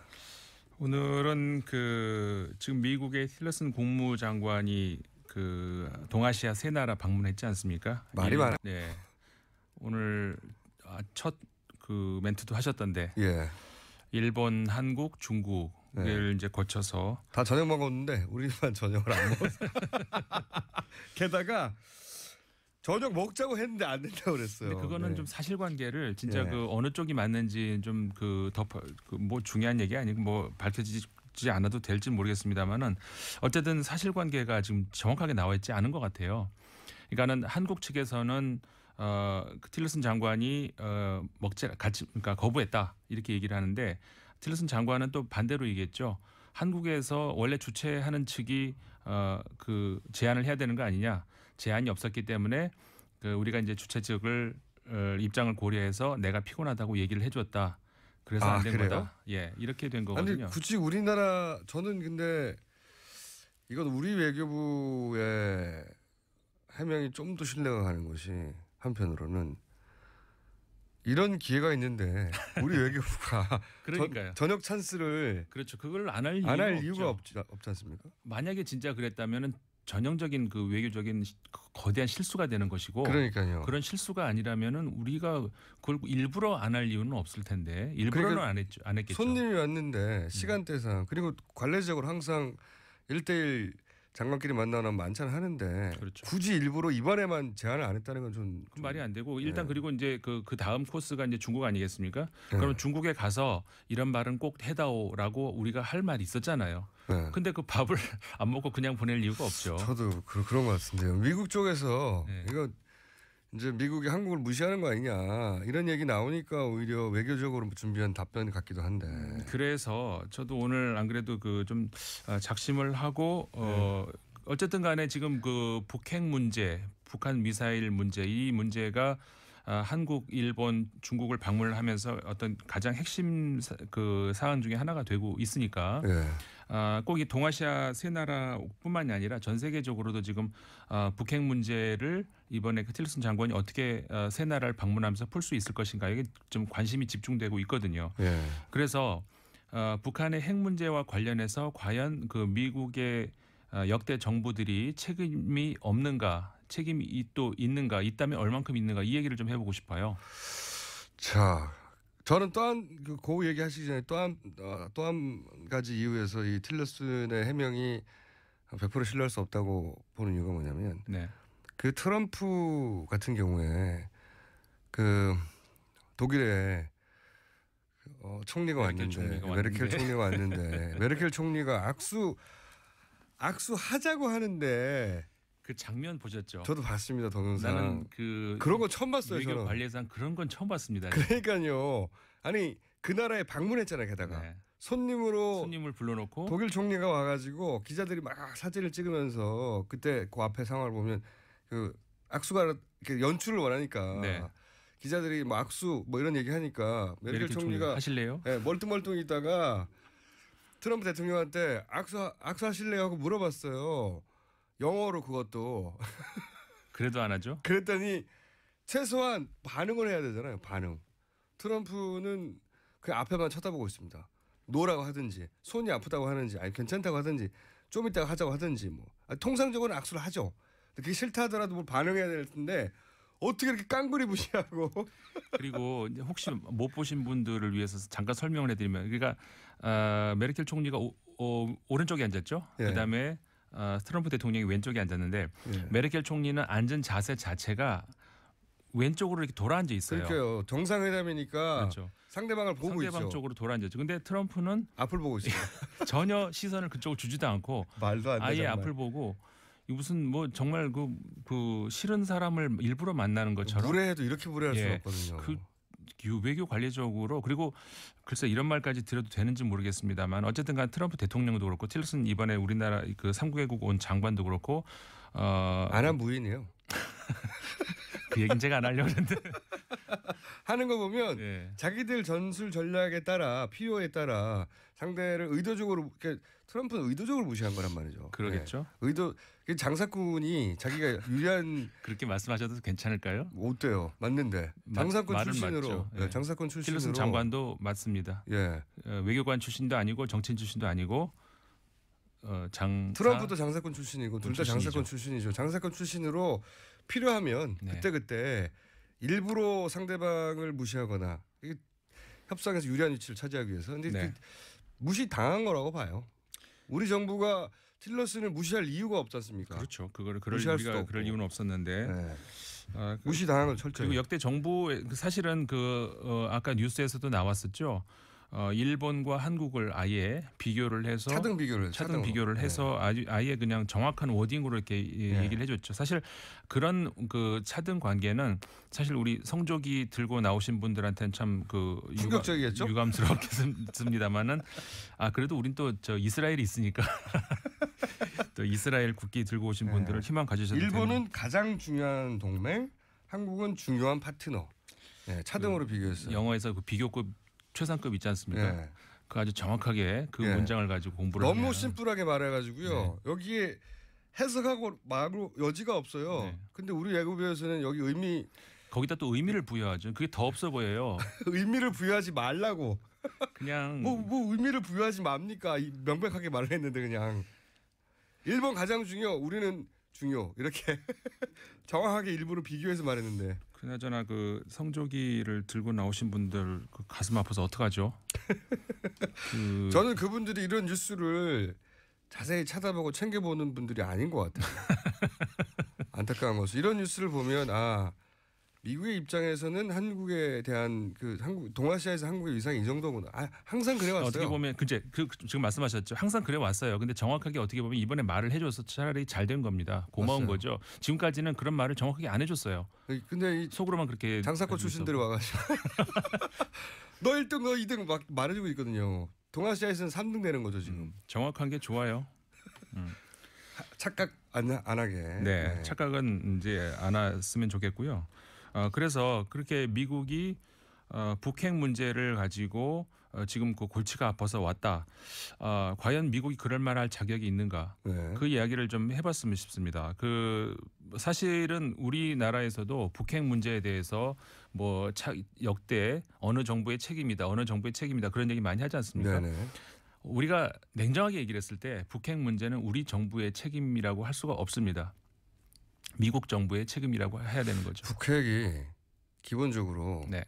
한반도에 쏠려는 게 아니에요. 생각해 보세요. 핵을 얼마 떨어지지도 않은데 남한에 쏘면 북한도 못 쓰는 땅입니다. 그게. 일단은 그러니까는 북한이 핵에 집착을 하는 이유는 미국과의 교섭력, 협상력을 높이기 위해서 하는 것이고, 그렇죠. 처음에 왜 미국과의 협상 카드로 핵을 택했느냐?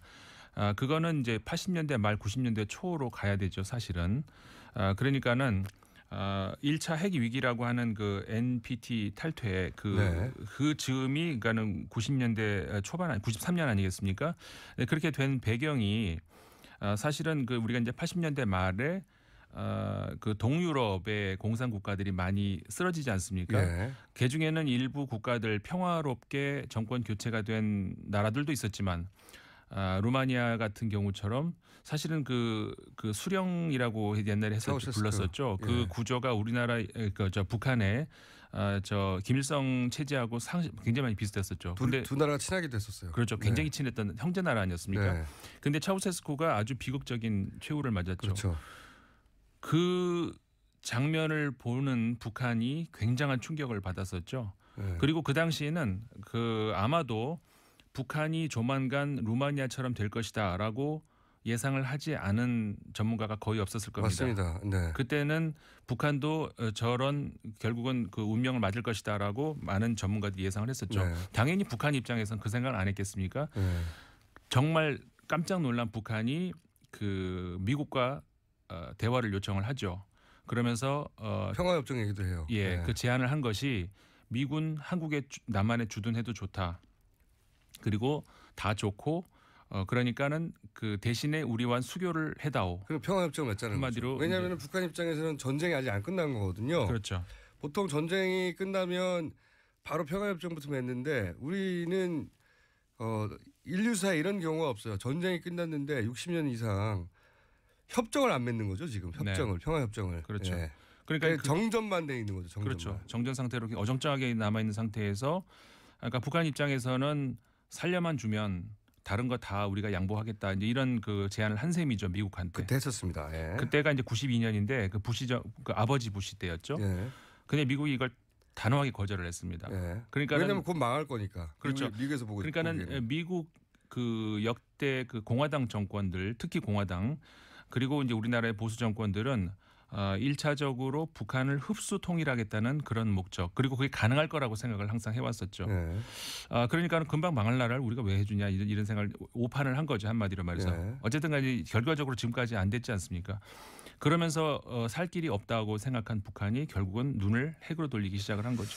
그러기도 하고요. 그러면서 이제 인공위성 개발에 박차를 가하죠. 왜냐하면 인공위성 발사체 기술이 결국은 대륙간 탄도탄 ICBM 발사체 기술과 원천적으로 유사하니까 그러니까 북한이 가지고 싶은 핵의 능력은 미국에 대해서 우리가 니네 예를 들면 워싱턴에 핵을 쏠 수도 있어. 이걸 갖고 싶은 거죠. 그러니까 우리를 멸망시키려고 하지 마. 협상의 대상으로 삼아. 이게 이제 물론 핵 보유 양으로 따지면 북한이 10개를 가지든 20개를 가지든 게임이 안 되는 것이 미국 핵 잠수함 한 대에 들어있는 핵의 양이 더 많아요. 그렇죠. 북한 그러니까 전체가 소유한 것보다. 또 1대1 대결 양 그런 게 아니고 사실은 그 고양이한테 몰려있는 쥐 같은 그런 입장이죠. 그러니까는 구석에 몰린 마당에 더 이상 뒤로 갈 데가 없잖아요. 그러니까는 목숨을 걸고 매달린 건데 핵에 매달린 건데 어떻게 보면 참 이렇게 그 미국하고 우리나라하고 북한하고 적어도 이제 80년대 말 이후로 정권 교체들을 이렇게 쭉 보면은 어떻게 보면 참 이렇게 우리가 어떻게 표현을 해야 될까요? 운이 없다 그래야 될까요? 어떻게 그렇게 안 맞을까 싶을 정도로. 이쪽에 진보 정권이 탄생하면 저쪽에 보수 정권이 나오고 엇박자. 이상하게 안 맞아요. 그러니까 사실은 우리나라 보수 정권 중에서 그나마 그 안보 그다음에 대북 전략 이런 거에서 그나마 굉장히 그 진보적이었다 상대적으로 할 수 있는 노태우 정권 당시 그때 미국은 아버지 부시 정권이 있었죠. 같이 가서 그다음에 김영삼 정권이 들어서면서 클린턴 정부가 왔었고 그나마 살짝 그래도 비슷한 어떤 노선을 취할 수 있었던 그 정권이 겹쳤던 것이 김대중 정권과 클린턴 정권이 한 3년 정도 겹쳤던 거. 클린턴 정권 말기에 마지막에 카터가 방문하고 그다음에 사실은 평화협정이 맺기 직전까지 갔었죠. 그 3년간이 어떻게 보면 조금만 더 연장됐으면 어땠을까 아쉬운 정도의 6개월에는 한 달 만에 연장됐어도 맞습니다. 그때 평화협정이 맺어서 사실 그때가 황금기였다고 할 수가 있는데 그 노벨 평화상 김대중 대통령 노벨 평화상도 그 사이에 나왔었고요. 정말 안타까운 기간이에요. 그러면서 이렇게 클린턴 정부가 끝나면서는 바로 부시 정부가 다 뒤집어 엎어놨죠. 다 뒤집어졌죠. 그래서 그게 이제 2001년도에 부시가 집권을 한 이후로 한 2003년 정도부터는 모든 그 대북 압박이 본격화되고 그때까지의 그 경수로 지원이라든가 이런 것 전부 다 이제 무효화되고 이렇게 되면서 다시 북한은 더 이상 기댈 곳은 없다. 플루토늄에서 이제는 우라늄 쪽으로 이제 시선을 돌리죠. 알겠습니다. 오늘 여기까지 하고요. 이 문제는 다음 시간에 한 번 더 다뤄야 될 것 같아요. 왜냐하면 히스토리가 긴 이야기고. 그리고 진짜 지금 미국이 어떤 그 보여주는 이런 것들을 보면서 이런 것들은 사실관계를 정확하게 해야 되겠다 싶은 생각이 들더라고요. 알겠습니다. 사실관계 정확하게 할 게 많습니다. 지금까지 르몽드 디플로마티크 편집위원 임상훈 씨였고요. 저는 김호준이었습니다. 내일 다시 뵙겠습니다. 안녕. 게다가 이제 인양을 공언했다가 줄이 꼬여서 안 된다. 이거 말이 안 되잖아요. 내일 한다고 그랬다가 내일 한다고 그랬다가 하기 직전에 몇 시간 전에 이거 취소한 거죠. 네, 3시간 만에 그렇게 입장을 바꿨습니다. 정말. 가족들 마음은 더 무너지고요. 거기서 지켜보고 있었는데요. 하여튼 저는 다음 정권이 들어왔으면 해수부가 조사 대상이라고 봅니다. 네. 왜 이렇게까지 비밀이 많은 건지. 한다고 했다가 왜 이렇게 오랫동안 연기도 한두 번도 아니에요. 네. 이번엔 최단 시간 내에 취소, 3시간 만에 취소. 줄 꼬이는 것도 모르는데 어떻게 전문 업체입니까? 정말 이해가 안 가요, 저는. 자, 이 문제는 저희가 3부에서 전화 연결해서 한번 짚어보기로 할 거고요. 자, 다음 뉴스는요? 네, 박원순 서울시장이 촛불 집회에 대해서요. 노벨 평화상 수상에 힘보태겠다라고 밝혔습니다. 뉴스공장에 2주 전에 나왔던 이야기인데요. 관련된 이야기입니다. 관련 뉴스에 뉴스공장 얘기가 있나요? 그런 언급은 안타깝게도 없습니다. 마치 본인의 아이디어인 것처럼 한 건가요? 야, 시장님 컨닝 하셔놓고 이렇게 본인 아이디어처럼. 자, 근데 올해의 수상자는 될 수가 없어요. 제가 좀 알아보니까 이미 전해에 정하더라고요. 후보 받는 것을. 그러니까 서로 받는다 하더라도 2017년이 아니라 2018년이 수상자 대상이 되는 거라고. 그렇게 저 좀 알아봤거든요. 이거 빨리 추진하려고. 서울시도 추천 직접 주체는 아니지만요. 각종 지원하겠다라는 겁니다. 보니까 이제 상을 받은 적이 있는 사람. 그렇죠. 수상자와. 그 나라 의회도 가능하다고 하기도 하고. 그리고 추천위원회가 또 따로 있다고 하고요. 좀 알아보려고요. 우리나라에서 받은 분이 저기 김대중 전 대통령 한 분밖에 없잖아요. 예. 아, 그러면 김홍일 위원장에게 물어보면 되겠군요. 네. 자체적으로 저희 방송 추진위원 단장으로 제가 지금 임명해놓고 좀 알아본 다음에 저희가 자세히 알려드리겠습니다. 그리고 박원순 시장님 이런 식으로 곤란합니다. 저희도 같이 껴주든가요. 자, 다음 뉴스는요. 네, 각 원내 교섭단체가 모두 이제 TV 토론에 나섰는데요. 경선이 시작된 겁니다. 아, 그렇군요. 네, 그 전에 오늘 문자가 많네요. 공장장이 발음 꼬이는 거 어디 하루 이틀이냐고. 오늘은 좀 심하네요 하시는데 이보다 더 심한 날도 많습니다. 제가 이 정도면 덜 꼬인 거예요. 반쯤 꼬인 겁니다. 토론회. 이 토론회보다는 토론회 반응을 저는 개인적으로 모니터링 많이 하는 편인데, 왜냐면은 보통 이제 토론회 보고 나서 다른 사람은 어떻게 봤나 하고 이제 게시판들 보잖아요. 거기 보면은 진짜 지지자와 가짜 지지자가 꼭 있어요. 언제나 그렇지만. 이게 노태우 전 대통령 그 시절에 양김 분열 이런 기획이 대대적으로 된 적이 있거든요. 그렇게 당선됐죠. 그 이래로 우리 정치판에서 이제 항상 등장했던 게 같은 진영 유사한 후보, 정치 성향 유사한 후보 지지자들끼리 서로 싸우게 만드는 전략. 인터넷 등장 이후로 더 강화된 건데, 그러니까 A 후보 지지자인 척 하면서 B 후보 지지자들 비위를 상하게 한다든가, B 후보 지지자인 척 하면서 A 후보를 모독한다든가 뭐. 그래서 이제 A, B 후보가 나중에 서로 화합할 수 없게 만드는 전략. 이거 아주 비열한데 아주 효과적이에요. 이게 사실은. 예. 예를 들어서 이재명 지지자인 척하면서 문재인을 공격하고, 문재인 지지자인 척하면서 뭐 안희정을 공격하고, 안희정 지지자인 척하면서 이재명을 공격하고. 근데 실제로 글 쓰는 사람들은 이 세 후보 모두 지지자가 아니야. 글 쓰는 사람들은 정작 다른 당 후보를 지지하고 뭐. 선거 기간에 일상적으로 벌어진 일인데, 지난 대선에 이제 18단, 그 국정원 심리전단이 한 일이죠.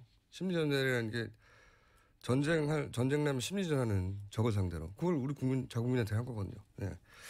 이번에도 반드시 있는데, 저는 일반 지지자들 입장에서 다른 모든 당 마찬가지입니다. 경선 그 자체보다 일반 지지자들 입장에서는 이 가짜와 진짜 지지자를 구분하는 게 더 중요할 수 있습니다. 어떻게 구분하나요? 보다 보면 구분이 됩니다. 제가 나중에 지지자 구분법 한번 정리하죠. 자, 오늘은 여기까지 하려고 했더니 미니 인터뷰가 하나 있네요. 네, 잠시만요. 미니 인터뷰가 뭐냐면, 저희가 지난주 금요일 날 촛불 집회 주최한 퇴진행동, 거기서 빚이 1억이 있다고, 급하다고 제가 전화 인터뷰를 했었거든요. 자, 그러면 결과 어떻게 된지 전화 연결해 보겠습니다. 퇴진행동의 박진 상황실장 전화 연결됐습니다. 안녕하세요. 안녕하세요. 예, 그때 빚이 1억이라고 금요일 아침에 이 시간에 인터뷰했었는데 그 이후 지금 후원금이 얼마가 됐습니까? 지금 12억이 됐습니다. 12억이요? 네. 금요일 낮에 저희가 사실 감사하다고 8억 8천 모였다고 발표를 했는데요. 어젯밤에 제가 저희 사무국장님한테 최종이 얼마냐라고 했더니 12억이랍니다. 어쩌죠? 아니 그러면 11억이 남잖아요. 네. 저 주세요 그럼. 이야 정말 대단하네요. 저희 정말 매일매일 놀라고 있습니다. 이야. 이런 아마 그 모금에 참여하신 분들 중에는 집회를 못 나가서 미안해서 내신 분들도 많을 거야 아마. 맞아요. 뭐 어떤 동문회에서는 자기가 못 나온 만큼 10,000원씩 내라. 그러니까 20번 중에서 10번 나왔으면 10만 원 내라. 뭐 이런 식으로 얘기하셔서 실제로 그렇게 냈다 하시더라고요. 대단합니다. 근데 네. 아니 이제 빚을 갚고 남은 앞으로의 집회가 한두 번 정도 더 기획되어 있다고 하는데 그 정도만 하면 되는데 지금 돈이 너무 많아가지고 앞으로 집회 많이 해야 되겠는데요? 어떡합니까? 아니요. 집회를 많이 할 수는 없을 것 같고요. 그러니까요. 네. 뭐 당연히 이제 집회 비용으로 쓸 거고 그 나머지는 어떻게 쓸 건가 이제 저희가 합의를 해야 되는데요. 아니 뉴스공장이 지금 기여한 바가 많은데 뉴스공장하고 뭐 어떻게 같이 이벤트라도 하시든가. 네. 저기 좀 얘기를 해볼까요 이제부터요? 네. 앞으로 이제 그만 좀 보내주셔. 그만 좀 보내달라고요. 네, 뭐 배부른 소리 같긴 하지만. 그렇죠. 이게 부담이에요. 이게 개인 돈도 아니고 네. 집회를 잘 해줘서 고맙다. 앞으로 부탁한다 이런 후원금인데 이제 일상으로 돌아가셔야죠. 끝나고. 네, 그리고 이게 저희한테 이렇게 후원을 하면 사실은 진짜 후원 받을 곳들은 또 후원을 못 받는 그런 또 이런 영향도 있기 때문에 실장님 저희한테는 그만해 주셔도 됩니다. 실장님 예. 배부른 소리 그만하시고요. 다른 거 자 이 기금을 어떻게 사용할 건지에 대한 계획이 있으면 저희가 짧게 다음에 미니 인터뷰 한번 더 하기로 하고요. 마지막으로 후원해주신 시민들에게 한마디 해주시고 그 전에 저 뉴스공장에 얼마나 고마운지 한번 얘기해 주시죠, 실장님. 뉴스공장은 뭐 말할 것 없이 사실 뉴스공장 나오고 나서 지금 멈추지 않고 후원금이 들어오고 있는 거라서요. 너무 감사하고 그리고 무엇보다는 한 점이 됐던 그 시민들의 위대함을 봤던 혁명이었는데요. 다시 한번 그 위대함을 경험했고 저희 뭐 퇴진행동은 저희가 그 힘으로 또 앞으로 계속 사회활동을 할 수 있을 것 같지만 시민 여러분들도 잊지 마시고 자신의 힘이 얼마나 위대한지 다시 한번 보는 그런 계기가 됐으면 좋겠습니다. 너무 감사합니다. 네, 감사합니다. 네, 계획 세워지면 그때 다시 한번 연결할게요. 네. 네, 지금까지 퇴진행동의 박진 상황 실장이었습니다. 그리고 시사인의 김은지였습니다. 감사합니다.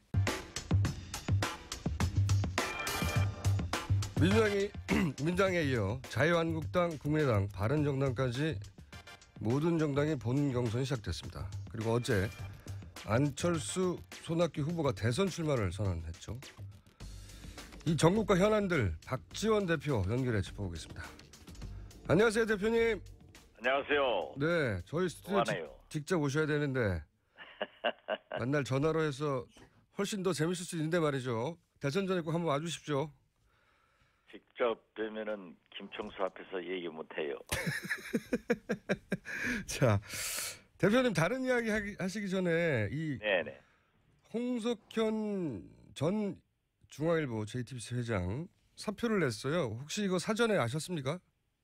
저는 몰랐습니다. 네, 대선 출마 루머는 있었잖아요, 그죠? 네? 루머는 있었지 않습니까? 출마할지도 모른다 이런. 글쎄 그런 얘기는 들었었지만은 네. 제가 최근에는 뵙지를 못했거든요. 네. 그리고 사실 김대중 정부에서 이해창 총재가 대통령 후보로 거의 확정적이 되니까 예. 세대 교체를 위해서 홍석현 회장을 국무총리로 한번 하려고 했어요. 예. 그래가지고 대통령 후보를 내세우자 하는 것을 김대중 대통령님하고 저하고 검토를 했었는데 예. 여러 가지 사유로 이루어지지 않았죠. 아무튼 홍석현 회장은 신원 서판이 훌륭하신 분이에요. 예. 그런데 과연 중앙일보 JTBC 회장을 사임하기는 했지만은 이제 대통령을 나오실 수 있을까요? 너무 늦은 것 아니에요? 그건 대표님이 훨씬 전문가 아니십니까? 대표님이 늦었다고 하면 늦은 거죠. 예. 글쎄요. 그런데 그 이메일 사원들에게 보낸 내용을 보면은 상당한 의지를 저는 읽을 수 있었는데 예. 아무튼 모르겠습니다.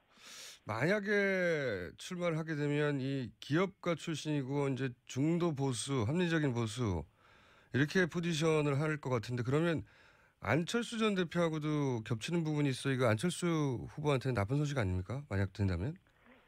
글쎄요. 홍석현 회장은 기업과 중도 보수도 표방하지만은 예. 통일 문제에 대해서는 상당한 진보적 태도를 취하셨거든요. 예. 그렇기 때문에 딱히 뭐라고 얘기할 수는 없지만은 상당히 경쟁해볼 만한 좋은 후보감이다. 저는 그렇게 생각합니다.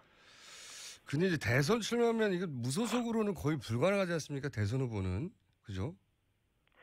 무소속으로는 지금 현재 우리나라 정치 구조로 볼 때 예. 어렵지 않을까. 그러니까 저는 이제 4개 정당이 전부 후보 등록을 마쳤고 사실상 경선 체제로 가는데 예. 과연 어떤 당에서 출마를 하게 될지 그리고 사실 정당에서 추대라고 하는 것은 거의 없거든요. 그러니까요. 조금 더 봐야 되겠습니다. 어떤 당에 예를 들어서 뭐 국민의당 대표님이 모르셨다는 거 보니까 국민의당에 갈 것 같지도 않고 민주당도 아닌 것 같고 후보가 많아서 거기는 그러면 자유한국당 바른정당인데 여기도 이미 경선에 돌입했지 않습니까? 그러니까 하는 가능성 하나하고 또 하나는 이제 말을 안 들은 거죠 뭔가. 예, 그건 뭔지 모르겠어요. 그래서 보복하거나 둘 중 하나일 텐데 첫 번째 개연성이 더 높지 않을까. 왜냐면은 나중에 추가 70억 원을 또 요구했잖아요. 네, 그렇죠. 그래서 저는 약점을 발견하고 먹잇감. 예. 그런 먹이 앞에 동물처럼 행동한 게 아닐까. 네, 그 70억 원도요. 압수수색 직전에 돌려줍니다. 그렇죠. 예. 본인이 이렇게 돈을 받아서 뭐 잘 봐줄 것처럼 얘기가 오갔다가 안 됐으니까 돌려주는 뭐 그런 과정이었지 않았을까. 이권 동물이거든요. 정말. 이권 앞에서 움직이는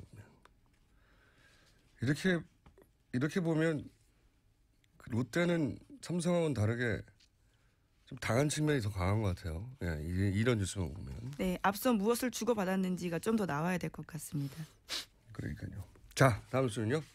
네, 홍석현 중앙일보 JTBC 회장이 그제 갑작스럽게 사임한다라는 이메일을 내부 임직원들에게 보냈습니다. 23년간 몸담은 회사를 떠난다라는 거였는데요. 오랜 고민 끝에 대한민국의 미래를 위해서 작은 힘이라도 보태기로 결심했다 이렇게 밝혔습니다. 저도 이 이메일 전체 읽어봤는데 저도 이 문장을 읽다가 좀 혼자 웃었어요.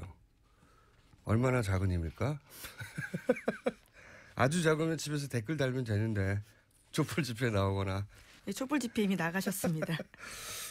작은 힘이라도 보태기로. 만약에 홍석현 전 회장이 일종의 돌발 변수인데 지금 보면 만약에 출발하면 최대 피의자는 손석희 사장이 되겠죠. 손석희 사장에게 저는 이게 정치적 날벼락이라고 봅니다. 왜냐하면 그동안의 보도가 홍석현 정치를 돕기 위해서 한 거 아니었냐 이런 프레임에 강제 입장을 당하는 거죠.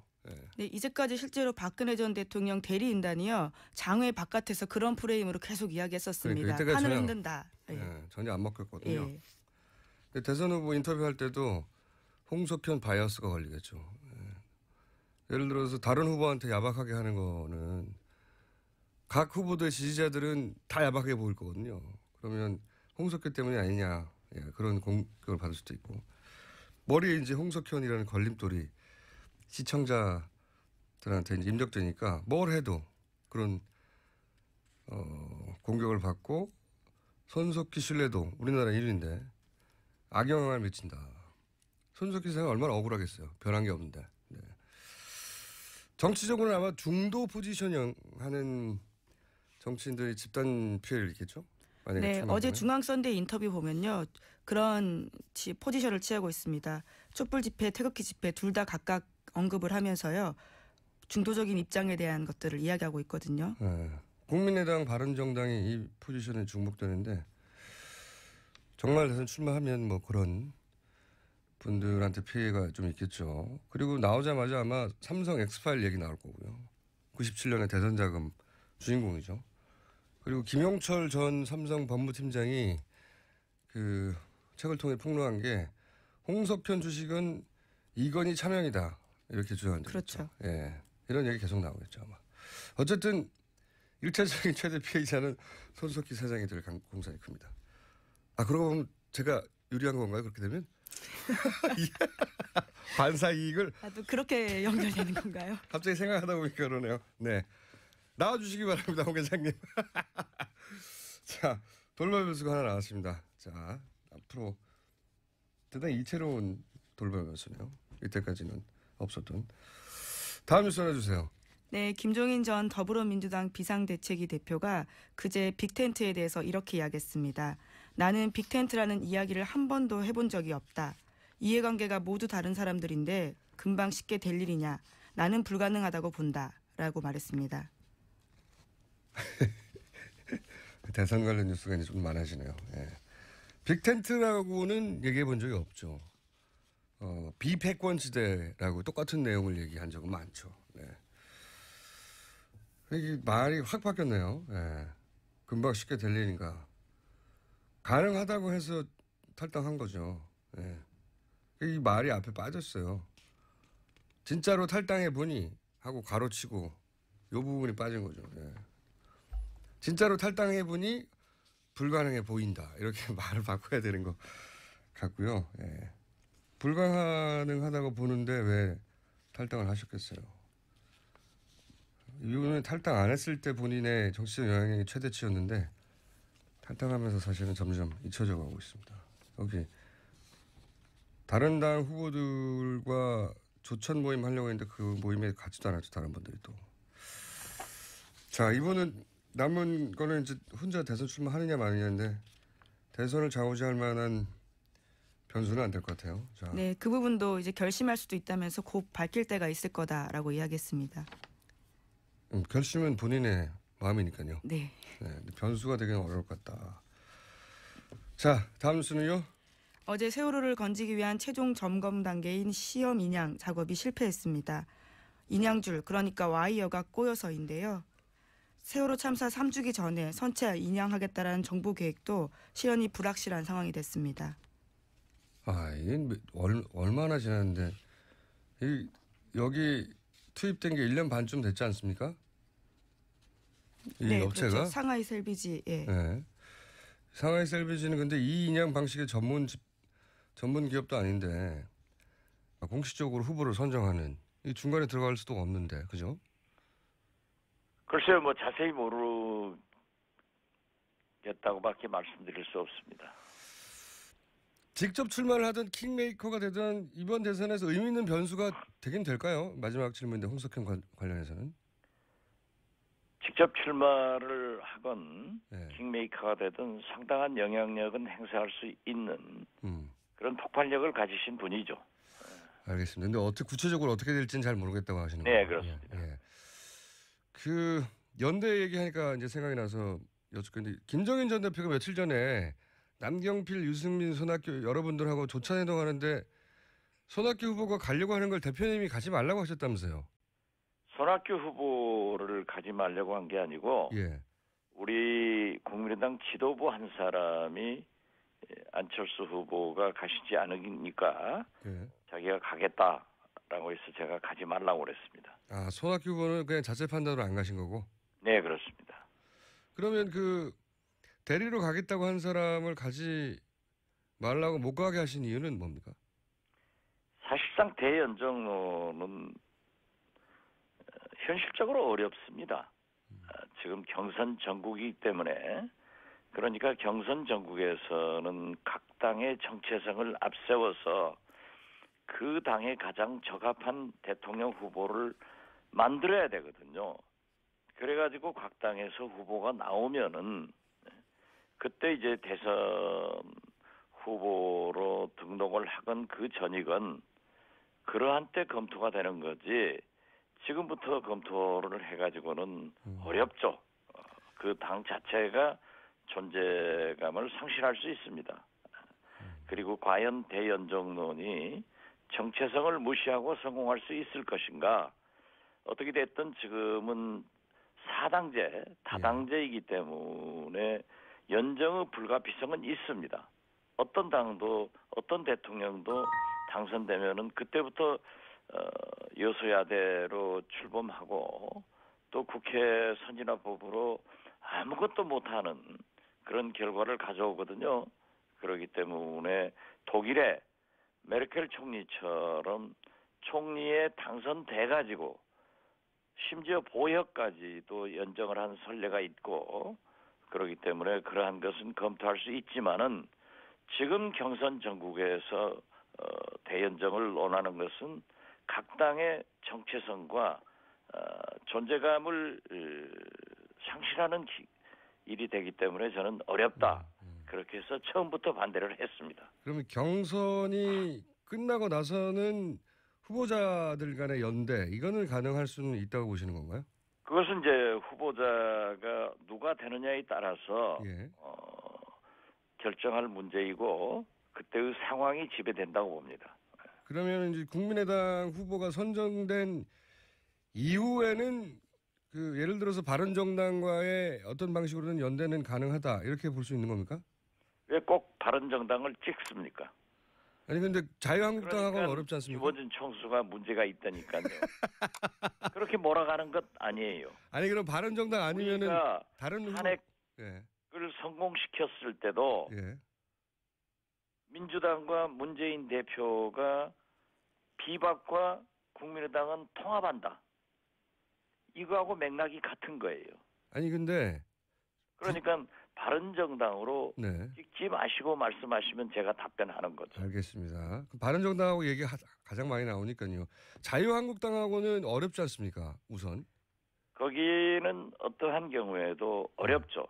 또 그럼 바른정당 역시 탄핵에 함께한 그 공로는 인정하지만은 아직까지 박근혜 대통령의 잔존 세력이라고 보기 때문에 지금 현재는 연정을 하기는 좀 빠르다 이런 생각을 갖습니다. 그러니까 빠르다는 건 대선 이전에는 안 된다는 말씀이신가요? 아니면 경선이 있고 나서 대선 그 기간 안에서는 가능할 수도 있다 상황에 따라서? 그러한 얘기가 아니고 어떻게 됐든 지금 현재로는 그러한 얘기를 하는 것은 빠르다 이겁니다. 빠르다. 그 얼마나 메르켈 총리 독일 예를 들었지 않습니까? 그럼 대선 이후에나 가능할 수 있다? 그렇죠. 어떤 대통령이 당선되더라도 여소야대 사당제이기 때문에 연정의 필요성은 불가피합니다. 대표님, 저도 지금 목소리가 좀 그런데 대표님 약간 피곤하신 것 같습니다. 그렇죠? 어제 뭐 많이 돌아다니고 피곤합니다. 둘 다 피곤한 상태에서. 아니, 김어준 총수가 저를 지금 피곤하게 만들고 있습니다. 그러면 민주당 후보하고의 연대 가능성은 어떻습니까? 이번 대선 기간 중에. 글쎄요. 어제 문재인 후보가 KBS 토론에서 국민의당과 그러한 비슷한 통합 그런 말씀을 하셨던데 바로 지난주에 지금 우리 국민의당에 와 있는 안철수, 김한길, 박지원과 왜 헤어졌느냐라고 안희정 후보가 질문을 하니까 혁신을 반대해서 헤어졌다라는 거짓말을 하시더라고요.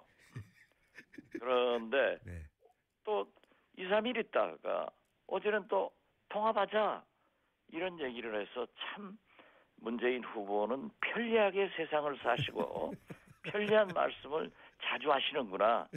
그래서 꿈 깨시면 좋겠다. 일장춘몽 좀 하지 말라 이런 말씀을 했습니다. 알겠습니다. 그러면 민주당과 또 연대는 이번 대선에서 어렵다고 말씀하신 걸로 알아듣겠고요. 그리고 이런 얘기도 있어요. 그 언론 보도에 따르면 바른정당의 김무성 전 대표가 YS계고 국민의당 대표님은 또 DJ 비서실장 출신이시니까 김영삼, 김대중, 영남과 호남 이렇게 화합하는 전국 정당으로 연대하자 이런 게 또 크게 보도가 됐던데 이게 실체가 있는 움직임입니까? 아니면 여의도의 그 수많은 그림 중에 하나입니까? 그냥 그림 중에 하나라고 봅니다.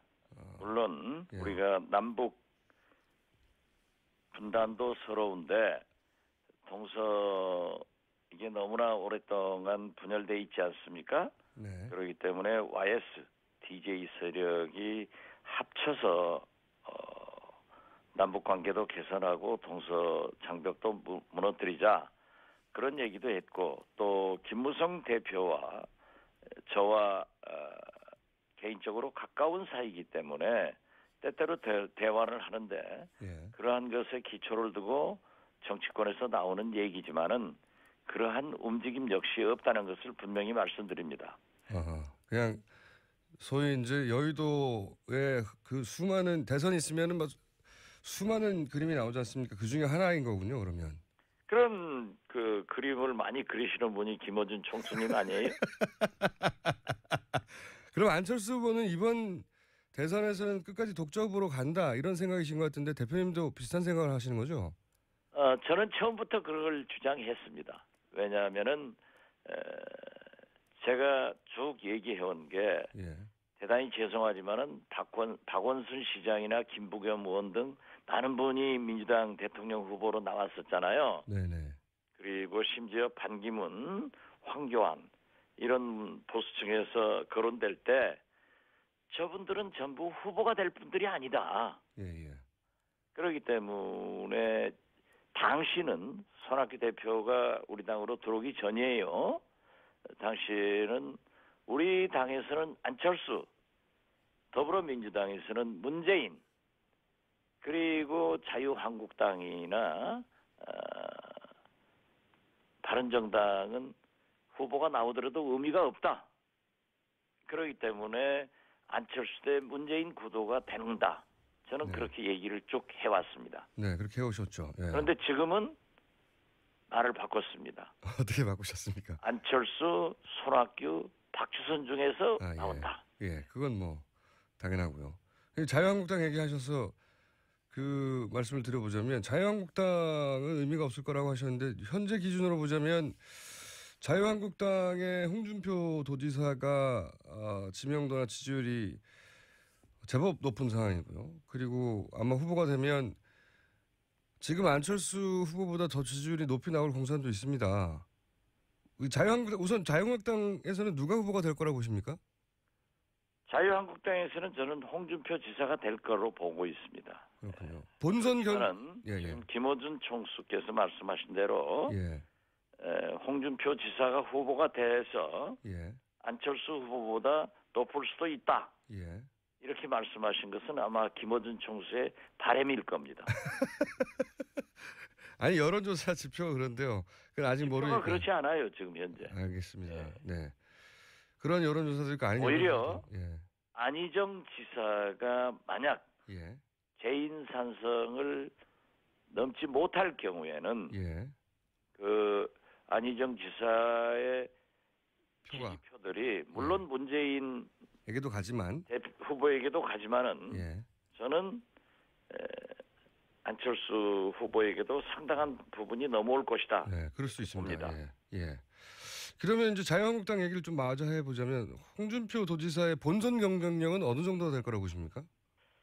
글쎄요, 저는 이 국민들이 박근혜 대통령의 파면을 보고 촛불 전국의 결과를 보더라도 이미 야권으로 정권 교체를 해놓은 상태입니다. 그렇기 때문에 탄핵을 원했던 국민도 80%였고 국회에서 가결된 것도 80%, 헌재에서 인용을 요구하는 것도 80%, 우연의 일치로 헌재 재판관들이 8대 0으로 박근혜 대통령을 탄핵시키는 걸 보면은 예.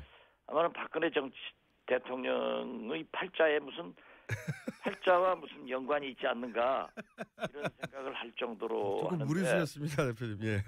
지금 태극기 네. 집회 등 이분들이 20%는 되거든요. 예. 그런데 저는 샤이 박근혜까지 하고 이 보수 김무성 대표께서 얘기한 어떠한 경우에도 대한민국의 미래를 좌파한테 줄 수 없다 예. 하는 보수들이 저는 30% 내지 35%가 지금도 남아 있습니다. 네네. 그렇지만은 박근혜 대통령이 살아있기 때문에 예. 바른정당과 자유한국당은 이번 대통령 선거에서 통합되지 않는다. 통합되지 않는다. 예, 그렇기 때문에 홍준표 네. 지사가 대통령 후보가 되더라도 예. 아마 15% 이상은 받아가지고 대선 자금의 국고는 좀 받을 수 있겠지만은 15% 이상은 어렵다. 저는 어려울 걸로 봅니다. 그러면 바른정당과 후보 단일화를 할 수도 있지 않습니까? 그렇게 되면 보수가 당은 갈라져 있지만 후보는 한 사람이 돼서 그보다 더 높게 나올 수도 있지 않을까요? 단일화는 안 된다고 보십니까? 바른정당과 자유한국당. 저는 단일화되지 않는다고 생각합니다.